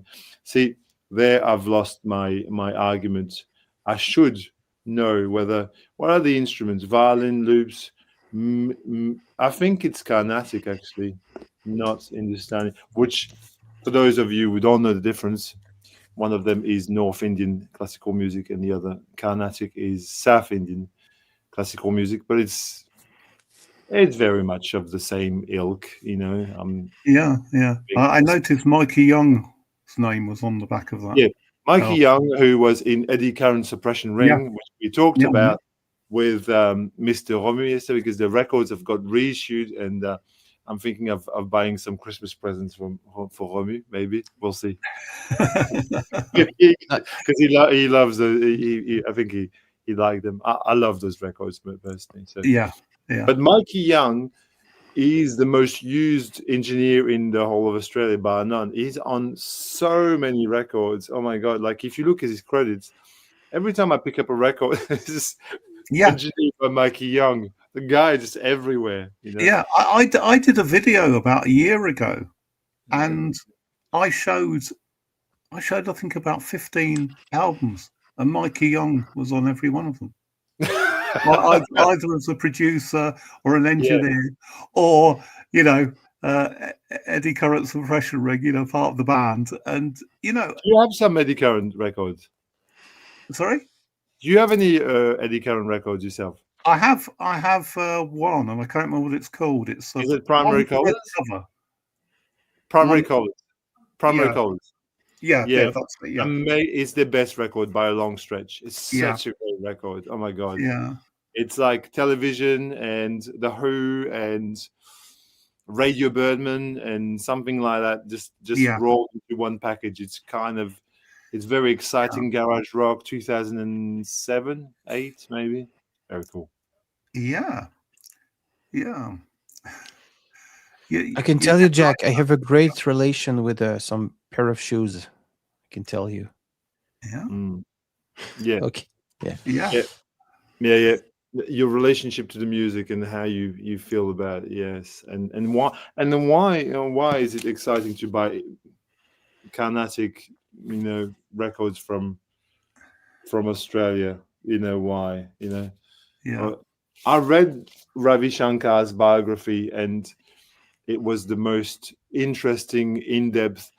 Ravi Shankar's biography is what is to Indian music, well, Indian classical music, what that book that we talk about all the time is to folk music. What's the E- book called again? Electric Electric Eden. Eden. Yeah. Electric. That's the Ravi Shankar biography is jam packed, and I mean jam packed with references on each page. Each Yeah, page you could spend a day on each page, just like thinking about. I've watched movies as a result of reading that book. I've bought records. I've it really is a mind expanding thing. It's yeah, more than a biography, yeah. And yeah, so yeah. that took me to this probably, in a No, big way. no. But like so many people, I think that my introduction to Ravi Shankar was Concert for Bangladesh. Yeah, Mhm. yeah, but well, yeah, Yeah, of course, because yeah, yeah, George. But when you read in the book his relationship with George Harrison and how George Harrison convinced him to be his sitar master and it's really, they're great stories. They're very, very, very interesting stories to actually discover how he begged him to basically teach him sitar. It's like that's just really, really fun. Yeah, it's really great, and all the surrounding other stories about it's I don't think I've read such a fascinating account of someone's life as probably um you know Ravi Shankar. He lived so many lives. We can't imagine, you know this guy lived everywhere in Paris and in so many places, and he had so many lives. It's just really really, really brilliant. But just I don't know. It was a side note. It was I was being sidetracked by the cultural impact of the cultural impact of the records themselves. Yeah. That's what I'm saying. Yeah. Well, yeah. guys, what do you think? Are we done? Well, we're Yeah. getting yes, it's getting late, isn't it? Oh, it's nearly 11:15. Yeah, yeah. It's Well, it is in it is in the UK anyway. Yeah. yeah, It's 10:13 in the morning here. Yeah, 6:30 in the evening over here. Yeah. So Well, we might give it a we might call it a day now. yeah, yeah. I yeah, think, absolutely, yeah. So yeah, once we've had a again, great chat, haven't we? And yeah, thank you very much. Thank you I everyone who hope were people have enjoyed it. I really yeah. do. Yeah, So comment, as I said, welcome, and happy festive season to everyone. See you yeah. next time. Take care. Bye bye.